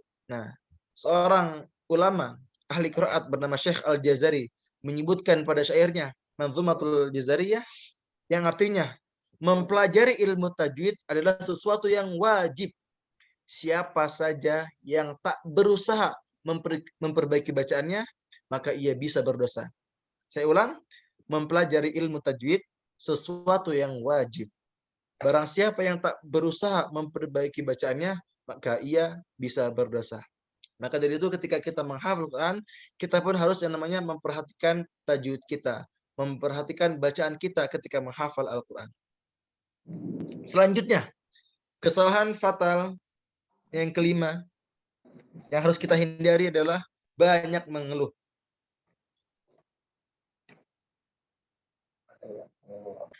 Banyak di antara kita ketika susah menghafal, ketika hafalan tidak masuk-masuk, malah banyak mengeluh. Padahal yang harus kita lakukan tetap berjuang. Kita paksakan, kita buktikan kepada Allah bahwa kita itu pantas menghafal Quran. Ingat, ketika kita sulit menghafal, ketika hafalan tidak masuk-masuk, tugas kita bukan banyak mengeluh, tapi tugas kita berusaha dengan semaksimal mungkin. Buktikan kepada Allah bahwa kita pantas menjadi penghafal Quran. Dan di sini pun saya akan memberikan tips menghafal Al-Quran agar kita bisa diberikan kemudahan ketika menghafalnya. Tips ini adalah kita harus punya duit, yaitu singkatan dari doa, usaha, ikhlas, dan juga tawakal. Yang pertama, kita harus memperbanyak doa. Kita minta kepada Allah Subhanahu wa taala agar senantiasa diberikan kemudahan ketika menghafal. Yang kedua, usaha. Kita pun harus berusaha dengan semaksimal mungkin. Dan ingat, buktikan kepada Allah bahwa kita pantas menjadi penghafal Quran.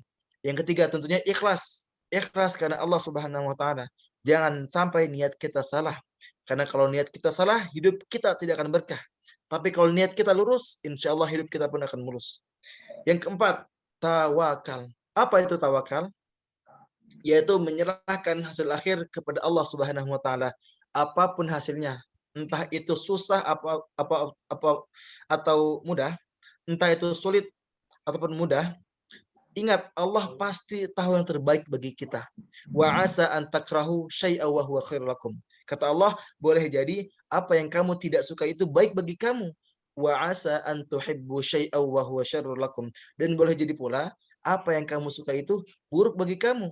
Wallahu ya'lamu antum la ta'lamun. Dan ingatlah, Allah Maha mengetahui, sedangkan kita orang-orang tidak mengetahui apa-apa.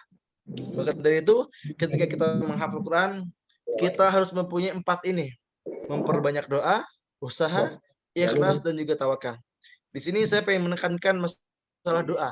Nah, salah satu kunci utama ketika kita menghafal adalah memperbanyak doa. Meminta kepada Allah Subhanahu wa taala agar senantiasa diberikan kemudahan ketika menghafal. Bahkan jika kita memperbanyak doa, maka insya Allah doa-doa kita akan diijabah. Doa-doa kita akan dikabulkan oleh Allah Subhanahu wa taala. Bahkan kata Allah, ud'uni astajib lakum. Berdoalah kepadaku, maka pasti aku akan kabulkan untuk kamu. Maka tugas kita memperbanyak doa. Kita minta kepada Allah Subhanahu wa taala agar senantiasa diberikan kemudahan ketika menghafal Quran. Dan ingat, ketika kita berdoa, maka yakinlah bahwa doa-doa kita akan diijabah. Ketika kita berdoa, maka yakinlah kepada Allah bahwa doa-doa kita akan dikabulkan. Karena salah satu faktor utama kenapa doa kita tidak dikabulkan adalah tidak keyakinan hati kita ketika berdoa. Misalnya, ya Allah, saya pengen menghafal Quran, tapi gimana ya? Agak sulit gitu kan. Nah, jangan sampai ada pikiran-pikiran seperti itu. Ketika kita berdoa, ketika kita meminta kepada Allah, kita harus yakin bahwa doa-doa kita akan diijabah. Karena kata Rasul, ud'ullah wa antum muqinuna bil ijabah. Kata Rasul, berdoalah kepada Allah dan yakinlah bahwa doa-doamu akan diijabah. Wa'lamu annallaha la yastajibu du'aan min qalbi ghafilin lahid. Dan ketahuilah bahwa Allah itu tidak akan mengabulkan doa yang ada di hatinya itu lalai atau tidak yakin doanya akan dikabulkan. Maka ketika kita berdoa, ketika kita meminta kepada Allah Subhanahu wa taala, maka pastikan hati kita yakin bahwa doa-doa kita akan diijabah, akan dikabulkan oleh Allah Subhanahu wa taala. Seperti itu. Ikhwah fillah rahimakumullah, selanjutnya kesalahan keenam yang harus kita hindari adalah sombong atau meremehkan orang lain. Ingat, Allah berfirman, sesungguhnya Allah tidak menyukai orang-orang yang sombong lagi membanggakan dirinya. Nah, Van, yang masih nyala mic-nya silakan dimatikan ya. Sorry. Oke, syukron. Oke, syukron. Nah, antum pernah nggak dengar kata-kata seperti ini? Dih kok menghafal Quran bertahun-tahun, tapi hafalan masih dikit. Dih kok bacaan Qurannya sosok fasih gitu sih? Salah tuh gitu kan. Mana katanya 30 juz, kok pas dites nggak lancar? Gimana sih gitu kan. Nah, kalimat-kalimat seperti ini adalah kalimat-kalimat yang meremehkan atau sombong. Nah, jangan sampai kita menjadi orang-orang seperti ini. Jangan sampai. Na'udzubillah min dzalik. Karena ketika menghafal Quran seharusnya kita ini bisa mendekatkan diri kita kepada Allah Subhanahu wa taala. Jika kita menghafal Quran seharusnya tidak sombong. Kalau kita masih sombong, berarti ada yang salah di hati kita. Nah, di sini ada 4 penyebab seseorang bisa menjadi sombong. Yang pertama, ziyadatul mal, bertambahnya harta. Yang kedua, ziyadatul mansib, bertambahnya kedudukan. Yang ketiga, ziyadatul ilm, bertambahnya ilmu.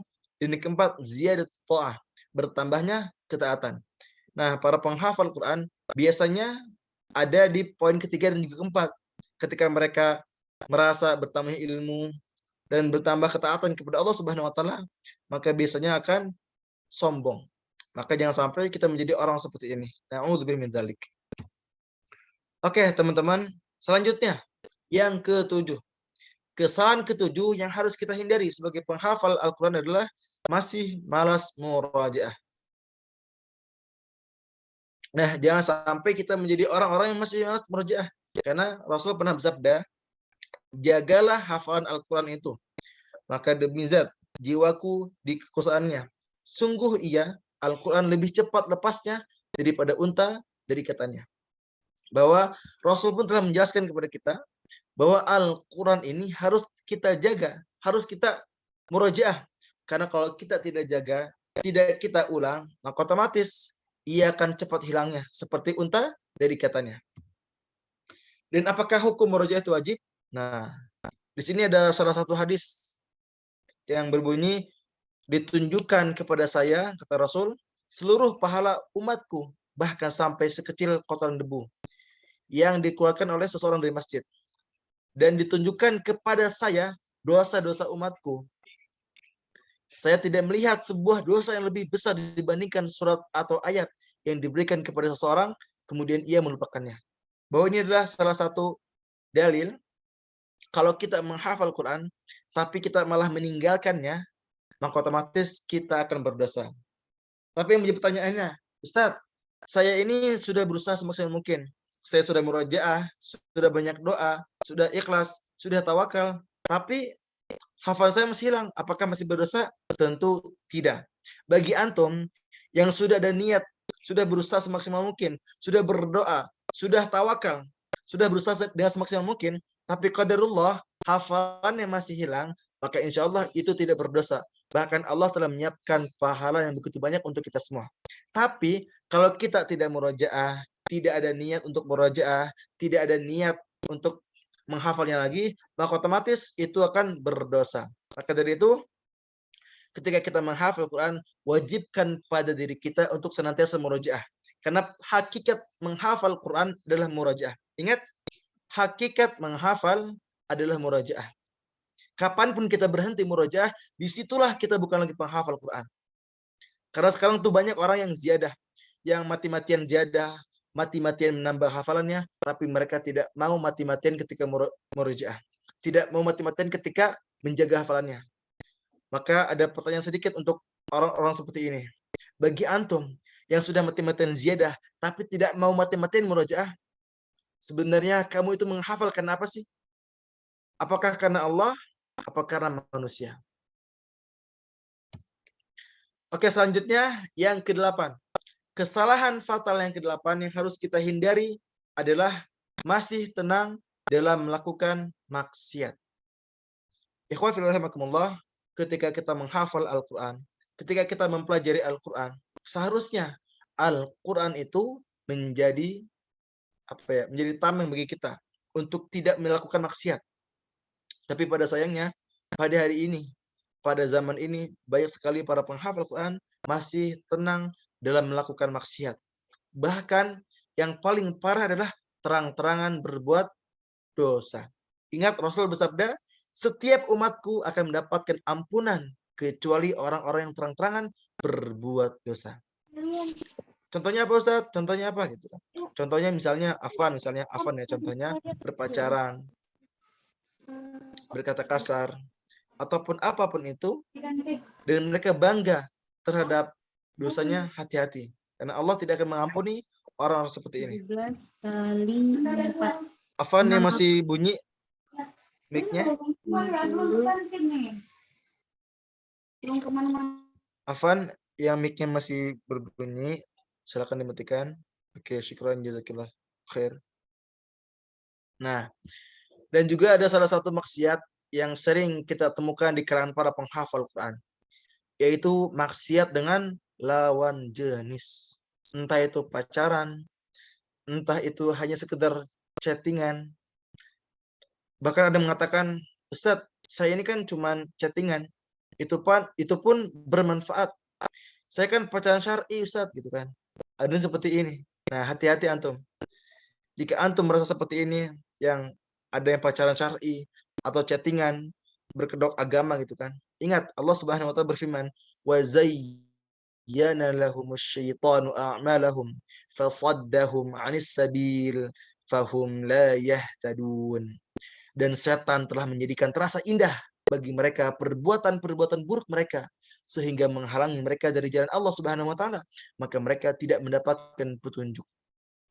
Maka jangan sampai kita menjadi orang-orang yang masih tenang melakukan maksiat. Apalagi misalnya ada orang yang masih tenang melakukan maksiat dan Allah masih memberikan hafalan yang lancar dan juga masih memberikan kenikmatan duniawi, maka hati-hati. Bisa jadi jika ada orang seperti ini yang masih bermaksiat, yang masih terang-terangan bermaksiat, bahkan bangga dengan maksiatnya, tapi Allah masih memberikan dia kemudahan, kenikmatan murojaah, maka hati-hati. Bisa jadi ini adalah istidraj. Apa itu istidraj? Istidraj adalah salah satu azab yang pedih. Itu azab yang ditangguhkan oleh Allah Subhanahu wa taala. Memang di dunia Allah memberikan kenikmatan duniawi, tapi ketika di akhirat nanti Allah akan mengazab mereka. Maka jangan sampai kita menjadi orang-orang seperti ini. Na'udzubillahi min dzalik. Selanjutnya, kesalahan fatal yang ke-9 yang harus kita hindari, yang harus kita tinggalkan adalah tidak ada guru atau tidak ada partner. Nah, dan yang menjadi pertanyaan, menghafal tanpa guru apakah mungkin? Mungkin apa tidak? Menghafal Al-Quran tanpa bimbingan seorang guru, apakah mungkin? Nah, jawabannya 3 poin ini. Kalau antum menghafal Quran, tapi tanpa bimbingan seorang guru, akan ada 3 yang lahir. Yang pertama, bacaan antum yang kurang baik. 2, hafalan antum yang lemah. Dan yang ketiga, gampang futur atau gampang malas ketika menghafal. Yang pertama, bacaan yang kurang baik. Karena tugas seorang guru adalah mentalakikan, memberikan arahan, memberikan masukan kepada murid-muridnya. Ketika bacaannya salah, dibenarkan. Seperti halnya Rasulullah SAW. Rasul pun bertalaki langsung kepada malaikat Jibril. Ditalaki langsung, diajarkan langsung. Rasul kita, ketika menghafal Al-Quran, itu ada gurunya, yaitu malaikat Jibril AS. Maka kita pun ketika menghafal Al-Quran harus ada gurunya. Yang kedua, hafalan lemah. Karena banyak di antara kita yang mungkin hafalan lemah, mungkin karena tidak ada bimbingan seorang guru. Karena insya Allah jika kita mempunyai seorang guru, kita akan dibimbing untuk mempunyai hafalan yang kuat. Dan ketiga, gampang futur. Bagi orang-orang yang tidak mempunyai guru ketika menghafal, maka otomatis mereka akan gampang futur, gampang malas ketika menghafal. Karena ingat, salah satu fungsi guru adalah memberikan motivasi demi motivasi kepada murid-muridnya. Kalau kita tidak punya guru, maka otomatis kita pun akan gampang futur. Maka dari itu, ketika kita menghafal Quran, ketika kita menuntut ilmu, harus memiliki yang namanya guru. Jangan sampai kita tidak ada guru. Dan jangan sampai merasa cukup. Ustadz, saya kan sudah lancar bacaannya. Saya kan sudah baik hafalannya. Nah, hati-hati antum. Jangan sampai menjadi orang seperti ini. Na'udzubillah min dzalik. Yang terakhir, kesalahan fatal yang terakhir yang harus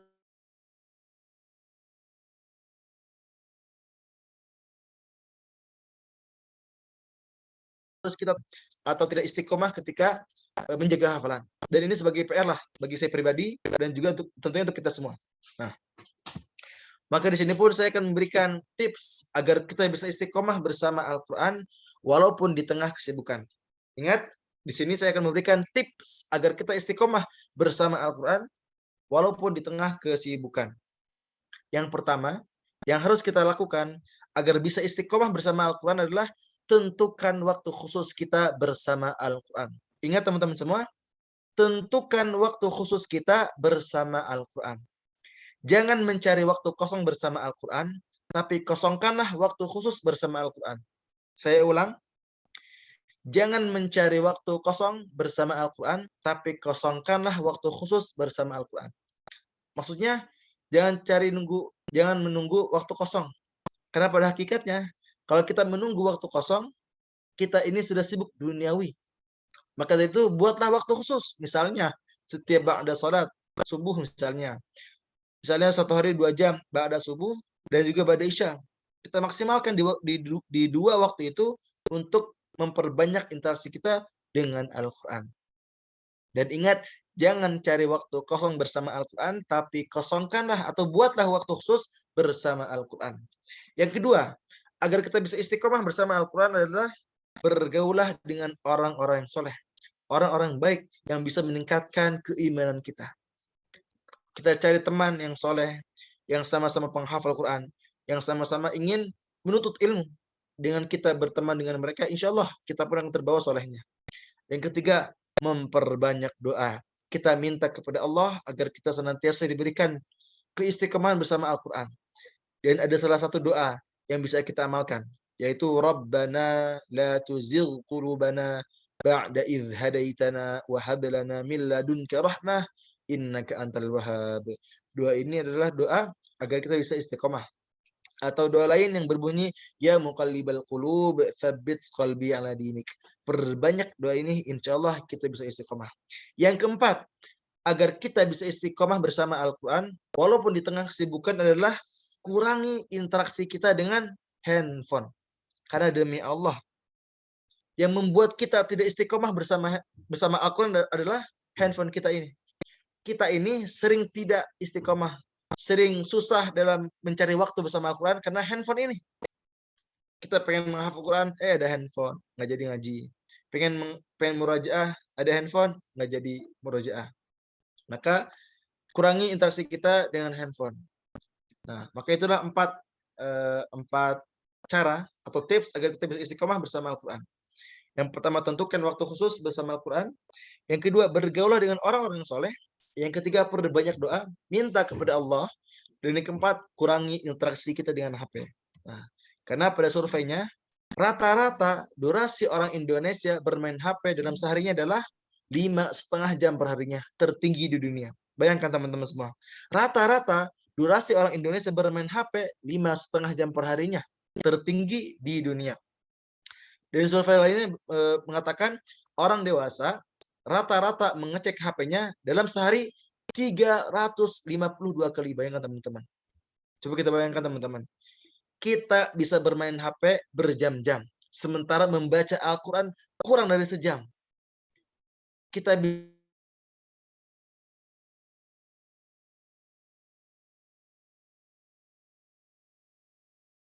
bisa bersuka nggak betah bersama Al-Quran. Dan kita pun sangat paham fitur dan fungsi handphone, sangat paham fitur dan fungsi laptop, tapi kita tidak paham sama sekali tentang Al-Quran. Ingatlah, handphone hanya titipan, sementara Al-Quran akan menjadi syafaat di akhirat kelak. Nah, di sini ada quotes yang sangat menampar bagi kita semua, yang berbunyi, orang bisu ingin membaca Al-Quran, orang tuli ingin mendengarkannya, orang buta ingin melihatnya, sementara kita binasa dengan gadget. Ini adalah salah satu quote yang sangat menampar, terutama bagi saya pribadi. Saya ulang, orang yang bisu ingin membaca Al-Quran, orang yang tuli ingin mendengarkannya, orang yang buta ingin melihatnya, dan sementara kita binasa dengan gadget. Maka jangan sampai kita menjadi orang-orang seperti ini. Karena jika kita benar-benar mencintai Al-Quran, maka seharusnya yang kita lakukan adalah perbanyak interaksi kita dengan Al-Quran. Tapi kalau kita cinta dengan HP, berarti kita pun akan memperbanyak interaksi kita dengan handphone.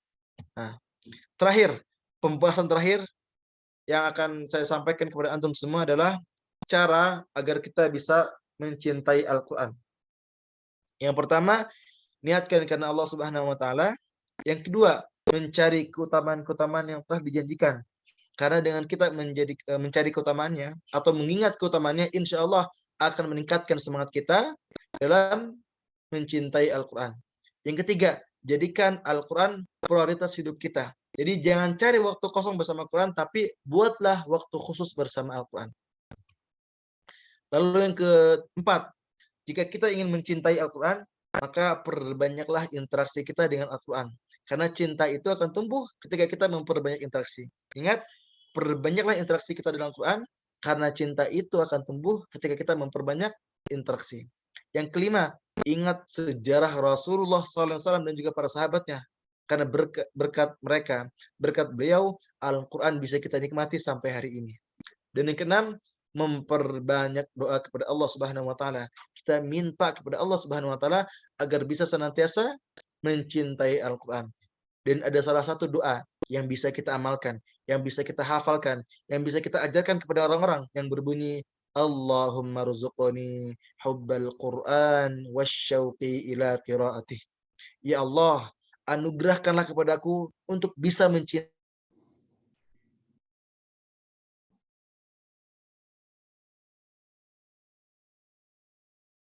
Al-Quran wasyauqi ila qiraatih.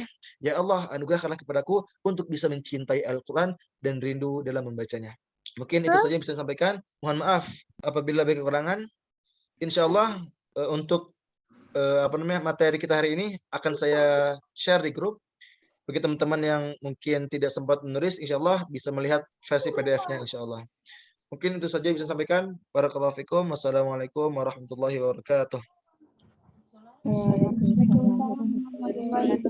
Assalamualaikum warahmatullahi wabarakatuh. Waalaikumsalam warahmatullahi wabarakatuh. Waalaikumsalam. Waalaikumsalam warahmatullahi wabarakatuh. Saya menyampaikan materinya. Selanjutnya yaitu sesi tanya jawab. Para peserta yang ingin bertanya silakan mengangkat tangan atau ditulis di kolom chat. Saya. Oke, Silakan. Silakan terlebih dahulu ya. Nanti. Udah, kalian. Untuk Kak Alia, silakan. Yang angkat tangan Kak Alia Savana dari Solo. Terima kasih atas waktunya. Izin bertanya. Pertanyaan saya, bagaimana cara kita untuk menghafal Al-Quran dan istiqomah dengan latar belakang bukan dari pondok pesantren dan sekolah Islam, sedangkan kita sendiri tidak memiliki guru untuk membimbing kita? Terima kasih.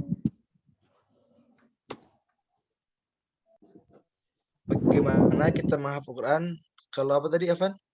Tidak ada latar belakang pondok ya? Oke. Ketika kita menghafal Al-Quran, yang dimana kita ini tidak di pondok, tidak ada lingkungan yang mendukung, maka tugas kita yang pertama adalah tentu kita harus punya niat atau keinginan yang kuat menghafal Quran. Karena ingat, menghafal Al-Quran itu tidak harus di pondok. Memang tentunya di pondok lebih mudah karena ada lingkungan yang mendukung. Tapi kalau kita di rumah pun insya Allah bisa. Saya punya teman namanya Ghazali. Dia sekarang kelas 10 SMA. Dia ini bisa menghafal Quran selama kurang lebih 4 tahun kalau nggak salah. Dan dia itu menghafal Quran cuma di rumah. Dan ketika ditanya apa sih tips-tipsnya, yang pertama itu tentunya ada keinginan atau niat yang kuat untuk kita bisa menghafal Al-Quran. Walaupun kita tidak di pondok, walaupun kita tidak ada lingkungan yang mendukung, tapi kalau kita ada niat dan juga tekad yang kuat, insya Allah Allah akan permudah. Dan cara kedua, selain niat dan juga tekad, kita pun harus mencari guru. Nah, walaupun kita di rumah, kita pun harus mencari guru. Karena yang sudah saya sampaikan sebelumnya, kalau kita menghafal Quran, tapi tanpa adanya guru, itu mustahil. Oke? kita menghafal Quran tapi tanpa adanya guru itu mustahil. Maka carilah guru yang membimbing kita atau teman, bisa guru atau teman yang membimbing kita. Karena kita pun pasti punya kan teman yang sangat luar biasa gitu kan, yang mempunyai hafalan yang bagus, mempunyai akhlak yang bagus. Maka ketika kita memiliki guru atau teman yang bisa membimbing kita, insya Allah kita pun akan dipermudah ketika menghafal Quran. Dan yang ketiga, mungkin kita pun ketika menghafal Al-Quran, walaupun bukan di tengah pondok, bukan di lingkungan yang mendukung, yang harus kita lakukan adalah meluruskan mindset kita. Jadi menghafal Quran itu bukan 2 tahun, 3 tahun, bukan. Menghafal Quran itu seumur hidup. Ya. Jadi walaupun antum menghafal Quran selama 20 tahun, nggak apa-apa. Antum menghafal Quran selama 10 tahun, nggak apa-apa. Bahkan di zaman Rasul, para sahabat Rasul, contohnya Ibnu Umar. Ibnu Umar menghafal surat Al-Baqarah berapa tahun coba? Kurang lebih 8 tahun, bayangkan. Surat Al-Baqarah aja, menghafalnya, sekaligus memahaminya 8 tahun, bayangkan. Tapi tidak ada di antara para sahabat yang mengeluh. Yang tidak pondok lah, tidak apalah gitu, tidak. Karena tugas kita yang pertama tadi memiliki niat dan juga tekad yang kuat. Yang kedua adalah memiliki guru atau teman yang bisa membimbing kita. Yang ketiga, meluruskan mindset kita. Ketika kita menghafal Quran itu tidak ada batasan waktu. Berapapun waktunya, tetap kita bisa menjadi penghafal Quran. Walaupun misalnya kita meninggal dalam keadaan belum menghafal Quran, tidak apa-apa. Setidaknya kita meninggal dalam keadaan berjuang menghafal Quran. Indah bukan? Yang keempat, memperbanyak doa agar kita senantiasa diberikan kemudahan ketika menghafal Quran. Wallahu a'lam bishawab. Barakallahu fiik. Semoga terjawab. Oke, baik. Oke, selanjutnya Alhamdulillah. boleh. Sudah terjawab ya, Kak. Selanjutnya pada Kak Raditya Pratama yang sudah angkat tangan. Silakan, Kak. Baik. Assalamualaikum warahmatullahi wabarakatuh. Waalaikumsalam warahmatullahi wabarakatuh. Jadi saya ingin bertanya nih, Pak. Bagaimana cara mengulang atau merojaah lagi ketika kita udah lupa akan hafalan kita yang udah lama gitu, Pak. Dan kita juga nggak ada bimbingan pas waktu merojaah. Bagaimana, Pak, menurut pendapatan Bapak gitu? Oke. Dah gitu. Jadi bagaimana cara merojaah ulang itu kan? Iya, Dan Pak. tidak ada guru membimbing. Oke, mungkin cara pertama yang harus dilakukan, kita tentu tetap harus mencari pembimbing. Dan sekarang tuh dipermudah. Urusan kita tuh dipermudah. Ada yang namanya kelas tahfiz online. Dan insya Allah Khadimul Quran, kami di sini hadir kepada antum semua. Bagi antum yang ingin murajaah, bagi antum yang pengen ziyadah menambah hafalannya, yang menjaga hafalannya, maka bisa ikut bersama kami. Ikut bergabung bersama kami untuk ada pembimbing.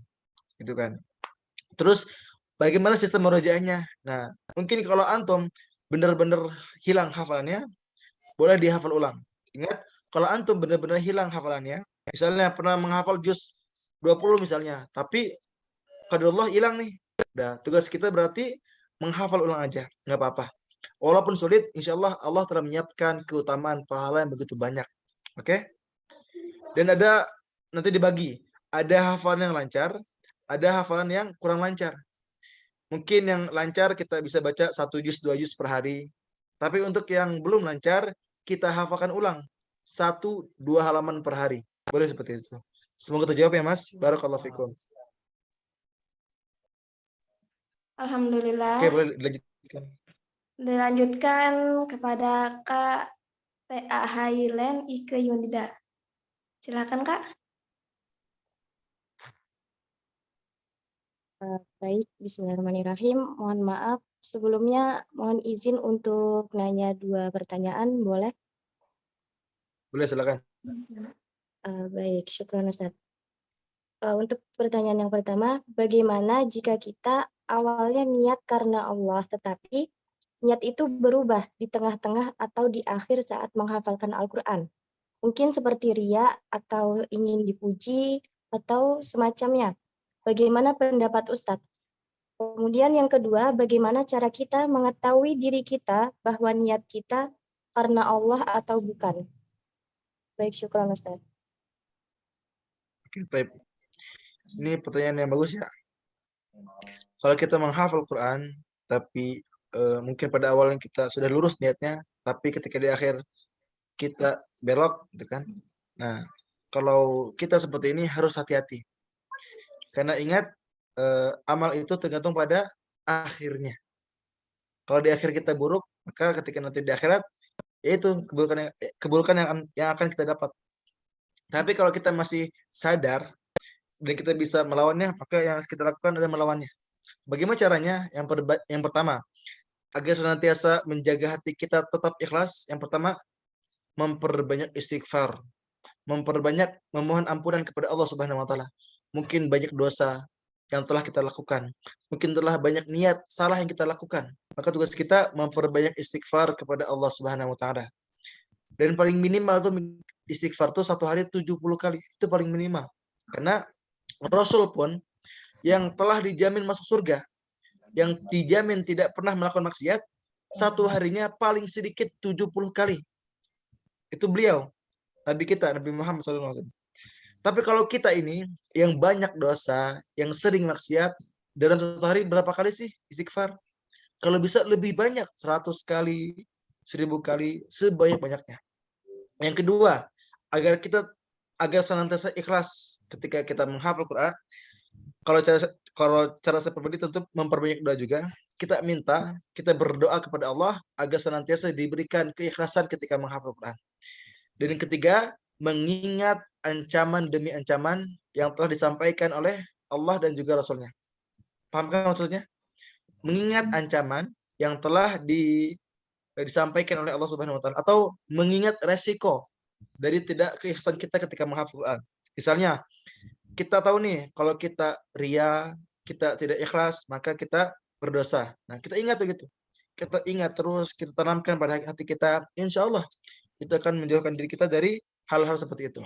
Dan yang keempat, meminta nasihat kepada guru-guru kita. Ini yang sering yang aneh lakukan. Minta nasihat ke guru, minta nasihat ke teman, minta nasihat ke orang tua, insya Allah akan membersihkan hati kita dari penyakit hati seperti ria, sombong, ataupun lainnya. Seperti itu. Dan untuk pertanyaan kedua, bagaimana sih cara menentukan atau indikatornya hati kita ini benar-benar ikhlas kepada Allah Subhanahu wa taala? Cara gampang. Kalau kita benar-benar ikhlas karena Allah Subhanahu wa taala, maka kita akan lebih dekat dengan Allah Subhanahu wa taala. Ingat, indikator niat kita ikhlas karena Allah Subhanahu wa taala, salah satunya adalah kita lebih dekat dengan Allah Subhanahu wa taala. Tapi kalau kita malah menjauh dari Allah, berarti ada yang salah dari hati kita, ada yang salah di niat kita.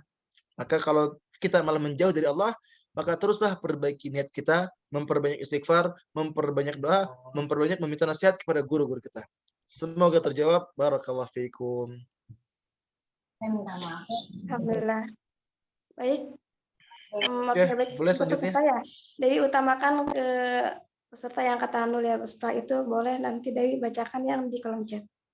Oke, selanjutnya kepada Kak Jannatul Zahra. Kepada Kak Jannatul, silakan. Bismillah, izin bertanya Ustadz. Di sini saya ingin bertanya, saya mempunyai temannya tuh hafalannya tuh ya Masya Allah kalau nggak salah udah masuk 10 juz, cuman dia tuh kayak masih contohnya dalam masalah aurat, dia tuh masih belum bisa menjaganya. Tapi kenapa ya hafalan dia tuh kayak mumtaz, nggak mumtaz ya Ustadz, hafalannya tuh dobit gitu Ustadz. Sedangkan beberapa teman saya yang cerita, mereka tuh udah berusaha menjaga amalan yauminya, udah berusaha untuk murajaah setiap hari. Tetapi kadang-kadang hafalan mereka tuh masih belum dobit gitu Ustadz. Jadi kenapa ya yang orang nih, yang teman saya nih yang hafalannya udah 10 juz tuh bisa mempertahankan hafalannya, sedangkan dia tuh masih bermaksiat gitu Ustaz. Syukran Ustaz. Oke, insyaallah pertanyaan bagus ya. Coba Afan yang masih nyala mic-nya, silakan matikan ya. Afan yang mic-nya masih nyala, silakan matikan.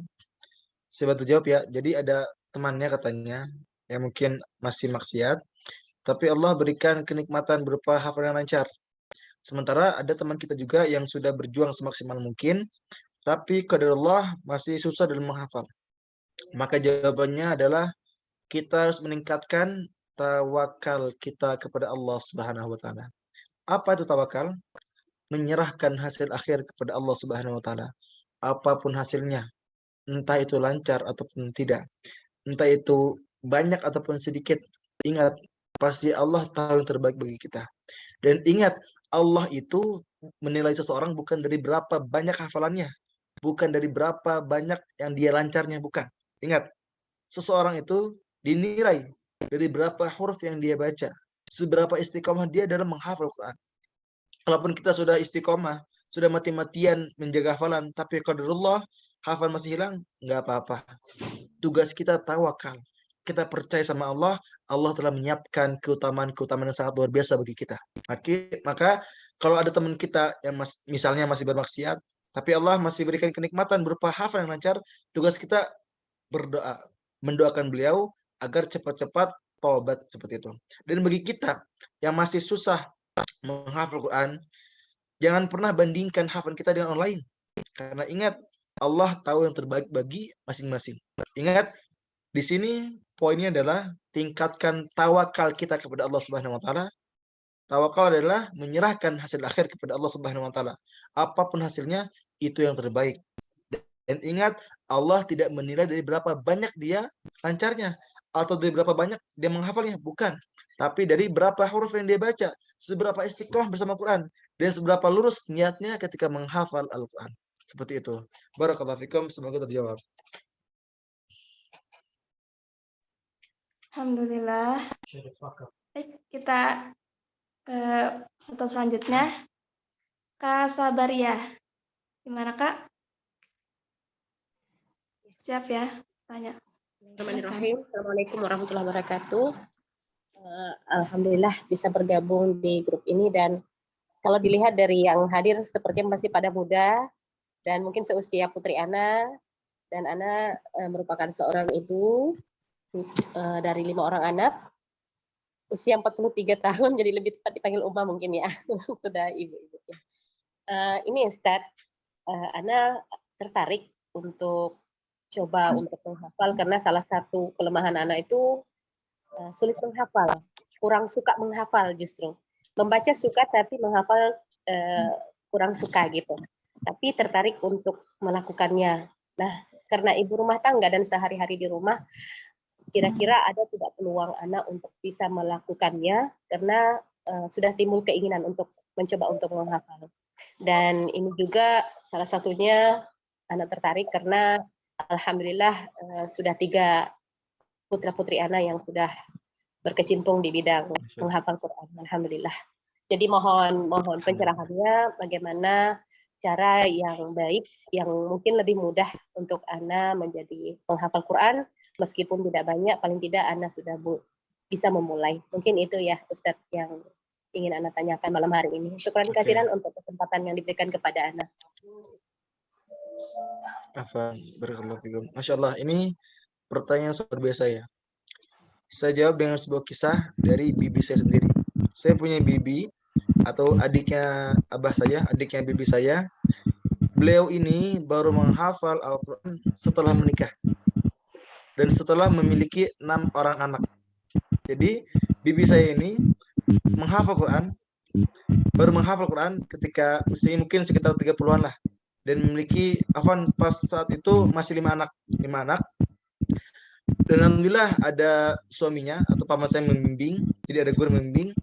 Dan yang saya lihat adalah beliau ini selalu meluangkan waktunya bersama Al-Quran. Yang paling minimal adalah ketika tahajud dan ketika waktu subuh. Ingat, ketika tahajud dan subuh itu biasanya siapa saja itu kosong. Entah itu ibu rumah tangga, entah itu mahasiswa, entah itu pekerja, biasanya walaupun nggak semua ya, tapi rata-ratanya ketika waktu tahajud, ketika waktu ba'da subuh itu kosong. Dan saran saya di waktu-waktu itu dimaksimalkan untuk berinteraksi dengan Al-Qur'an dan menghafallah semampunya. Jadi kalau bisa menghafal misalnya cuman 3 baris per hari, nggak apa-apa silakan. Bisa menghafal ayatnya cuma 3 ayat per hari misalnya, nggak apa-apa silakan. Bahkan kalau bisa menghafal cuma 1 ayat per hari, nggak apa-apa silakan. Yang penting kita terus membaca Al-Quran, senantiasa menghafalnya, itu jauh lebih indah. Bahkan kalaupun kita meninggal dalam keadaan belum menghafal Quran, belum selesai hafalnya, insya Allah itu lebih indah daripada kita tidak menghafal Al-Quran sama sekali. Mungkin saran saya untuk Ibu, pertama tentukan waktunya, dan saran saya ketika tahajud dan juga ketika ba'da subuh, karena di waktu itu waktu-waktu yang sangat luar biasa untuk kita hafal, untuk kita menghafal. Dan juga mungkin kita cari guru, cari partner yang bisa membimbing kita dalam menghafal Al-Quran. Dan tetap tawakal, apapun hasilnya itu yang terbaik bagi kita. Semoga terjawab. Barakallahu fikum. Syukran kasiran Ustaz. Alhamdulillahirrahmanirrahim. Sudah terjawab ya Kak Umi. Oke, baik. Selanjutnya kepada Kak Maimunah Sumut. Silakan Kak. Baik, terima kasih Kak Dewi. Ya. Assalamualaikum warahmatullahi wabarakatuh, Ustaz. Saya ingin bertanya. Pertama mungkin mungkin dari teman-teman perwakilan mungkin ya, mungkin ada referensi dari Ustadz doa sebelum menghafal Al-Quran yang mungkin sering Ustadz gunakan atau mungkin yang baik gitu. Kemudian untuk pertanyaan saya, tadi Ustadz ada poin ketiga terburu-buru dalam menghafal Al-Quran itu gitu. Jadi saya mau bertanya, bagaimana kalau kita di pondok gitu harus mengejar target yang mengutamakan 1 tahun harus selesai 30 juz gitu. Istilahnya kalau di pondok itu tidak mementingkan, bukan tidak mementingkan, maksudnya ada 2 tahun waktu kita di pondok, 1 tahun untuk ziyadah seterusnya, terus 1 tahun kebelakangan kita mengabdi, dan di mengabdi itu kita murojaah gitu. Jadi 1 tahun awal ini kita terus jadi kayak ada sifat terburu-buru gitu, Ustaz. Kemudian untuk yang ketiga, tadi Ustaz ada bilang bagi penghafal Quran itu bisa memberikan syafaat bagi keluarga. Dan itu saya mau nanya, hafalan yang harus keseluruhankah 30 juz kah, atau harus mungkinkah, atau berapa aja boleh gitu, Ustaz. Jazakallah Ustaz, jazakallah. Terima kasih banyak Ustaz. Ini pertanyaan banyak juga ya, lumayan ya. Jadi yang pertama tadi untuk doa atau amalan khusus lah ketika kita sebelum menghafal Quran. Sebenarnya kalau saya pribadi pun tidak ada doa khusus ketika memulai menghafal Quran. Yang penting itu pertama mungkin ambil wudhu dulu, terus tuluskan niat kita, dan juga kuatkan tekad kita ketika menghafal. Dan kalaupun berdoa, doa apa saja. Karena ingatlah Allah itu pasti paham semua bahasa kita. Pengen doa bahasa Indonesia, bahasa Jepang, bahasa Korea, bahasa Arab, silakan doa apa aja. Ingat, doa apa saja dengan bahasa apa aja boleh silakan. Misalnya, ya Allah, permudah saya menghafal Quran. Ya Allah, permudah saya menghafal Quran. Gitu aja udah cukup insya Allah. Oke? Jadi untuk doa sendiri, saya sendiri tidak ada doa khusus. Tapi kalaupun antum pengen berdoa, silakan berdoa, dan boleh pakai bahasa apa aja. Indonesia silakan, Arab silakan, bahasa apa silakan gitu kan. Lalu yang kedua tadi pertanyaan adalah, jika ada target di pondok, misalnya 1 tahun, satu tahun harus khatam misalnya. Nah, ini pun sering ditemukan lah di beberapa pondok. Bahkan ada yang targetnya 6 bulan harus hafal Quran. Itu ada seperti itu. Tugas kita, karena kita sudah mengikuti pondok itu, karena kita sudah terdaftar di pondok itu, maka yang harus kita lakukan sami'na wa ata'na. Kami mendengar dan juga kami mentaati. Ingat, ketika ada target atau ada ketentuan dari pondok, ketika kita harus menghafal Quran dengan cepat, tugas kita jangan membangkang, jangan. Tapi ikuti guru kita, ikuti arahan mereka, insya Allah itu yang terbaik. Walaupun kita memiliki pendapat, misalnya menghafal Quran dikit demi sedikit itu lebih baik. Tapi kalau guru kita yang menyuruh kita seperti ini, maka lakukanlah. Dan ingat, ketika kita sudah menyelesaikannya, berkomitmenlah. Setelah selesai, kita mati-matian murojaah juga. Jangan sampai kita mati-matian ziyadah, mati-matian menambah hafalan, tapi ketika di akhir malah tidak mau mati-matian ketika murojaah. Itu yang salah. Jadi kalau antum bisa menghafal dengan cepat, sekaligus bisa murojaah dengan cepat, silakan.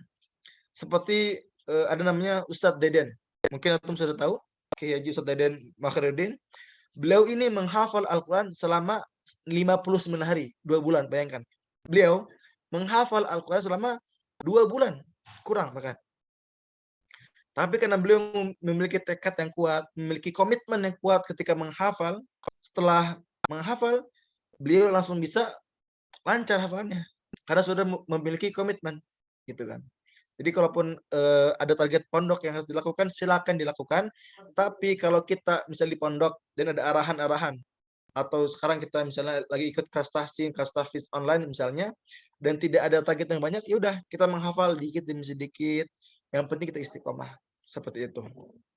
Dan yang ketiga tadi apa, Afan? Kak? Yang ketiga apa? Untuk pertanyaan ketiga saya lupa. Afwan Ustaz. Penghafal Quran bisa memberikan syafaat bagi keluarganya begitu. Jadi saya ingin yang syafaat. Ayo, betul. 30 juz apakah harus? Oke. Jadi pada ayat itu sih di hadisnya kurang lebih bunyi seperti ini. Barang siapa yang menghafal Al-Quran lalu membenarkan apa yang dibenarkan Al-Quran, gitu kan? Lalu menyalahkan apa yang disalahkan Al-Quran, maka dia berhak memberikan 10 jaminan syafaat kepada keluarganya. Dan disitu tidak disebutkan berapa hafalannya, tidak. Tapi disebutlah hanya siapa saja menghafal Quran. Maka dari itu, kalau kita sudah ada niat menghafal Al-Quran, walaupun cuma dapat 10 juz misalnya, insya Allah kita tetap bisa memberikan syafaat kepada keluarga kita.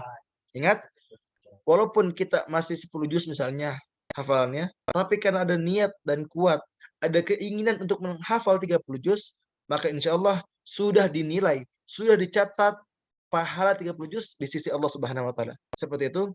Barakallahu fikum, semoga terjawab.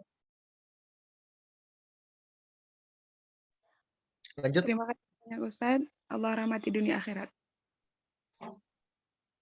Amin insyaallah. Alhamdulillahirrahmanirrahim. Lanjut ya. Kepada Kak Ana Abdi. Silakan Kak. Ya baik, nikmat yang cukup besar, kita bisa sharing, menambah wawasan ya. Baik Ustadz, kali ini saya akan bertanya. Teringat syair guru bangsa kita Gus Dur Abdurrahman Wahid, akeh kang apal Quran hadise namun masih mengafir-ngafirkan orang gitu Ustadz. Nah, pertanyaannya, apakah menghafal Al-Quran atau memahami makna Al-Quran itu menjadi syarat untuk menghafal Al-Quran? Biar toleransi, Ustaz. Baik, terima kasih. Apakah diulang? Tadi yang agak kepotong suaranya. Ya, teringat apa syair dari guru bangsa kita Gus Dur Abdurrahman Wahid. Syairnya akeh kang apal Quran hadise namun masih banyak mengafir-ngafirkan orang gitu Ustaz. Apakah apakah memahami Al-Qur'an, makna Al-Qur'an itu menjadi syarat biar lebih bertoleransi, Pak Ustadz? Oke. Kita menghafal Al-Quran, sekaligus kita memahami apa yang kita hafal, itu jauh lebih baik. Tapi kalau kita menghafal dan masih sulit memahami arti demi arti yang ada pada Al-Quran, tugas kita belajar dikit demi sedikit kepada guru kita. Tapi alangkah baiknya kita berusaha semaksimal mungkin ketika kita menghafal Quran, kita harus berusaha memahami. Dan kita pun tidak bisa asal memahami. Misalnya, ada yang membaca satu ayat langsung memberikan dalil itu, tapi dia tidak tahu tafsirnya, tidak tahu asbabun nuzulnya, tidak tahu sejarahnya. Ini yang keliru gitu kan. Makanya alangkah baiknya ketika kita menghafal pun harus memahami apa yang kita baca, yang kita hafal. Karena dengan kita memahami apa yang kita baca itu jauh lebih baik dan bisa toleransi. Nah, kenapa sekarang banyak orang yang misalnya gampang mengkafirkan, gampang menyesatkan? Karena khawatirnya yang mereka lakukan adalah hanya sekedar menghafal dan juga cuma baca terjemahan aja, tapi tidak memahami. Karena tugas kita ketika menghafal, salah satunya adalah dengan berusaha memahami. Walaupun itu sulit, paling minimal kita ada niat untuk berusaha memahami dengan mengikuti kajian, terus tuh menonton YouTube gitu kan misalnya tentang tafsir gitu kan. Insya Allah itu jauh lebih baik. Dan dengan kita memahami Al-Quran, insya Allah kita bisa lebih toleransi kepada siapapun. Tidak asal menyesatkan, tidak asal mengkafirkan dan segala macamnya gitu. Jadi untuk baiknya memang berusaha memahami apa yang kita hafal dengan bimbingan seorang guru. Ingat. Jadi kita mustahil kita menghafal Quran, kita mempelajari ilmu tapi tanpa ada bimbing guru. Kalau kita ingin memahami kita memahami Al-Quran, maka kita pun harus ada bimbingan seorang guru seperti itu. Semoga terjawab. Barakallahu fikum. Lanjut boleh? Oke, dilanjut ya. Pada Kak Muhammad Ridho Ilahi, silakan Kak.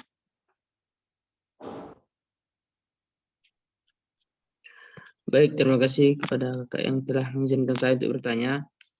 Izin bertanya Ustadz, bagaimana hukumnya kita menghafal Quran sedangkan bacaan kita belum belum bagus itu, seperti makhrijul huruf belum tepat, tajwid belum tepat dan sebagainya. Bagaimana hukumnya itu Ustaz? Terima kasih Ustaz. Oke. Kalau kita ingin menghafal Al-Quran tapi bacaan kita masih kurang baik, apakah kita bisa menghafal Quran? Jawabannya bisa. Bagaimana caranya? Dengan talaki langsung kepada guru kita. Di kelas saya pun ada terakhir itu ada 3 orang, yang 3 orang ini benar-benar masih baru menghafal Quran. Ada seorang bapak berumur 40 tahun, seorang bapak berumur 30 tahun, dan seorang pemuda umur 26 tahun. Nah, 3 orang ini di kelas saya di Khadimul Quran, 3-tiganya ini masih belajar menghafal Quran. Dan bagaimana cara menghafalnya? Cara menghafalnya adalah dengan talaki. Saya membacakan, lalu mereka mengikuti. Misalnya ada ayat berbunyi, Innalladzina kafaru sawa'un 'alaihim a'andzartahum. Seterusnya. Kita baca, lalu mereka ikuti. Seperti itu. Dan kalau ada kesalahan di santrinya, kita sebagai guru perbaiki seperti itu. Jadi kalau antum ingin menghafal Quran, tapi bacanya masih kurang baik, boleh silakan. Tapi ingat, harus ada bimbingan guru. Karena kalau kita menghafal, apalagi masih belum bagus bacaannya, dan tanpa ada bimbingan seorang guru, itu sangat bahaya. Jadi tugas antum yang mungkin masih kurang bacaannya, cari guru yang bisa membimbing antum dalam menghafal Quran. Insya Allah, kalau antum mempunyai guru yang luar biasa, antum bisa menghafal Quran. Bahkan Allah pun telah menyiapkan keutamaan sangat luar biasa. Karena Rasul pernah menyampaikan, barang siapa yang masih terbata-bata dalam membaca Al-Quran, maka mereka akan mendapatkan 2 pahala. Bayangkan, ini kata Rasul, bagi mereka yang masih terbata-bata, yang masih belum lancar dalam membaca Al-Quran, maka Allah telah menyiapkan pahala 2 kali lipat dibandingkan orang-orang biasa. Tapi tentunya orang yang lancar lebih utama, karena di sisi disandingkan dengan para malaikat, seperti itu. Semoga terjawab. Barakallahu fikum. Jazakallah khair Ustaz. Alhamdulillah. Lanjut kepada Kak Sinta. Silakan Kak. Bismillah, izin bertanya Ustadz. Di sini Boleh, saya silakan. bertanya tentang bab ikhlas. sebenarnya ikhlas dalam menghafal Al-Quran itu seperti apa sih Ustadz? Afwan, syukran. Ikhlas dalam menghafal Al-Quran adalah ketika kita menghafal Al-Quran, tujuan utamanya adalah mengharapkan ridha Allah Subhanahu wa taala, bukan hal-hal duniawi. Kalau kita masih mengharapkan hal-hal duniawi, maka itu bukan ikhlas, tapi malah mengharapkan balasan duniawi. Dan ingat, yang sudah saya jelaskan sebelumnya pada poin pertama, kesalahan fatal pertama yang terjadi di kalangan para penghafal Quran adalah niat yang salah karena belum ikhlas, karena tujuannya masih salah. Jadi kalau kita ingin disebut benar-benar ikhlas, maka tujuan utama kita itu bukan sekedar menghafal 30 juz, bukan mendapatkan gelar, bukan mendapatkan hal-hal duniawi, tapi mendapatkan ridha Allah Subhanahu wa taala. Seperti itu. Barakallahu fikum, semoga terjawab. Afwan Ustadz, izin menambah satu. Dan untuk menjaga niat Boleh. ini, kadang kan niat kita berubah-ubah ya Ustadz. Bagaimana caranya agar niat kita ini kayak bisa tetap gitu Ustadz, agar tidak mudah terbawa arus Ustadz. Oke. Syukran, Ustadz. Sebenarnya tadi sudah saya sampaikan ya, tapi saya sampaikan ulang. Yang pertama memperbanyak istighfar kepada Allah Subhanahu wa taala, memohon kepada Allah Subhanahu wa taala, karena dengan memperbanyak istighfar, insyaallah dosa-dosa yang pernah kita lakukan akan diampuni. Yang kedua, berdoa, kita minta kepada Allah agar senantiasa diberikan hati yang ikhlas ketika menghafal ataupun ketika beribadah. Yang ketiga, ingatlah resiko dari hati yang tidak ikhlas. Misalnya, kita tahu nih kalau riya dosa dan dosanya berat gitu kan. Kita ingat terus ketika kita ingin benar-benar ikhlas, maka ingatlah resiko ini. Yang keempat, meminta nasihat kepada guru kita, minta arahan, minta motivasi, minta petunjuk dari mereka agar kita bisa senantiasa ikhlas kepada Allah Subhanahu wa taala.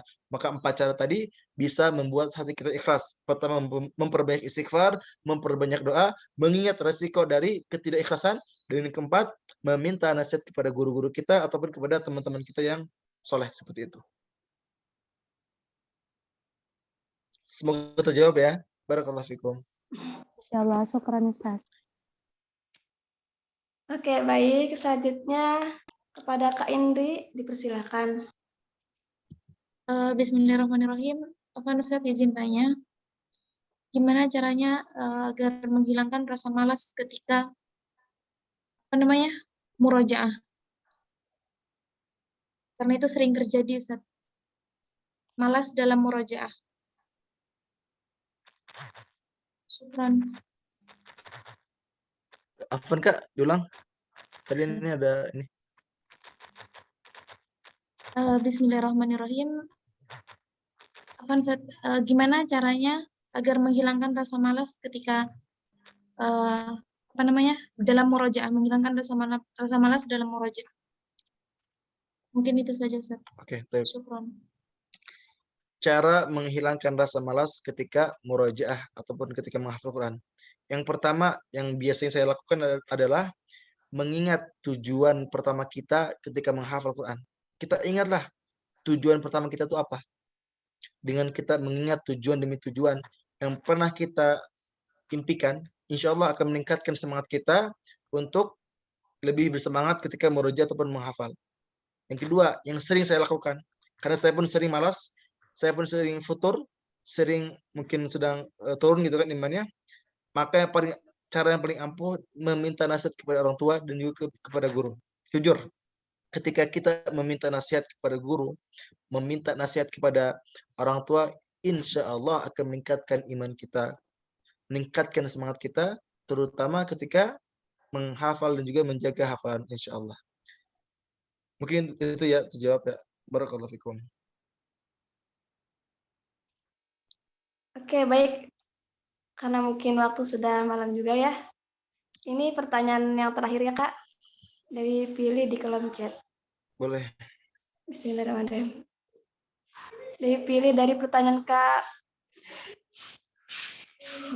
Nur. Assalamualaikum Ustaz. Saya ingin bertanya terkait niat. Saya berniat menghafal Al-Quran karena Allah, ingin memperoleh ridha Allah, namun jauh di lubuk hati saya yang terdalam. Ternyata niat tersebut masih ditambah karena saya mengharap Allah memberikan ini.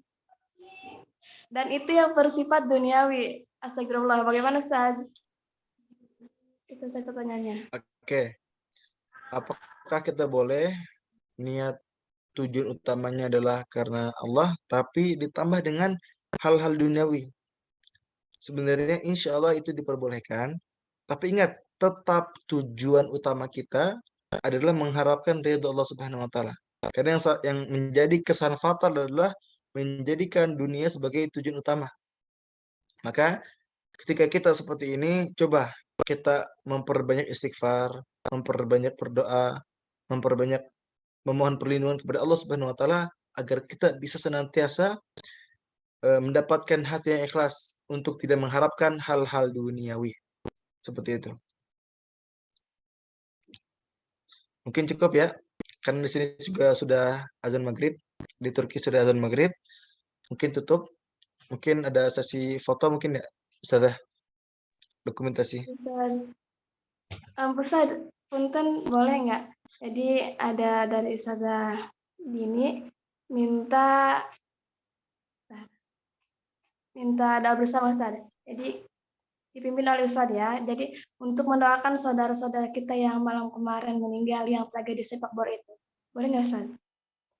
Jadi mungkin nanti setelah sesi dokumentasi ya Ustaz. Boleh. Afwan ya, di sini tuh udah azan tuh udah 3 menit lalu. Jadi aneh nggak bisa lama-lama. Afwan ya. Ini bukan nggak mau doa, tapi qadarullah udah azan dan udah lewat waktunya gitu kan. Aneh pun gak enak sama Allah. Oke, mungkin untuk selanjutnya yaitu sesi dokumentasi. Kepada peserta yang menggunakan laptop, boleh angkat suara. Boleh buka kameranya. Kamera, mikrofonnya.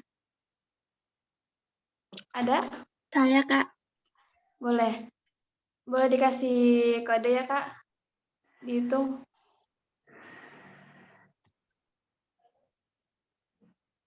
Muka ngantuk kami, Ustaz. Oke, 1, 2, 3. Lagi. 1, 2.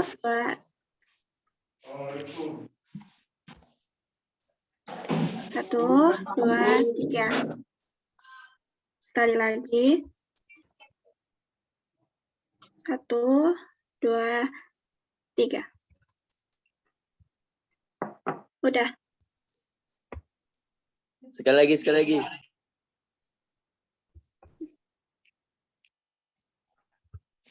Oke. Selanjutnya acara terakhir yaitu penutup. Jadi sebagai moderator mohon maaf apabila ada kesalahan dan diucapkan juga terima kasih kepada pemateri Ustaz Asadullah yang telah menyampaikan materinya, Masya Allah ya. Mudah-mudahan bermanfaat buat kita semuanya. Amin ya rabbal alamin. Syukran kepada Ustaz dan mudah-mudahan pahala buat antum. Amin ya Allah. Bermanfaat ilmunya. Amin ya rabbal alamin. Amin ya Allah. Amin. Kita tutup dengan melafalkan ayatul hamdalah. Alhamdulillahirrahmanirrahim.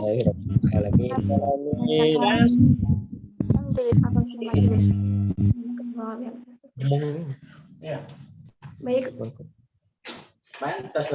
Sebagai moderator pamit undur diri. Khairukum man ta'allama al-Qur'an wa 'allama. Wassalamualaikum warahmatullahi wabarakatuh. Waalaikumsalam warahmatullahi wabarakatuh. Waalaikumsalam warahmatullahi wabarakatuh. Waalaikumsalam warahmatullahi wabarakatuh. Waalaikumsalam warahmatullahi wabarakatuh.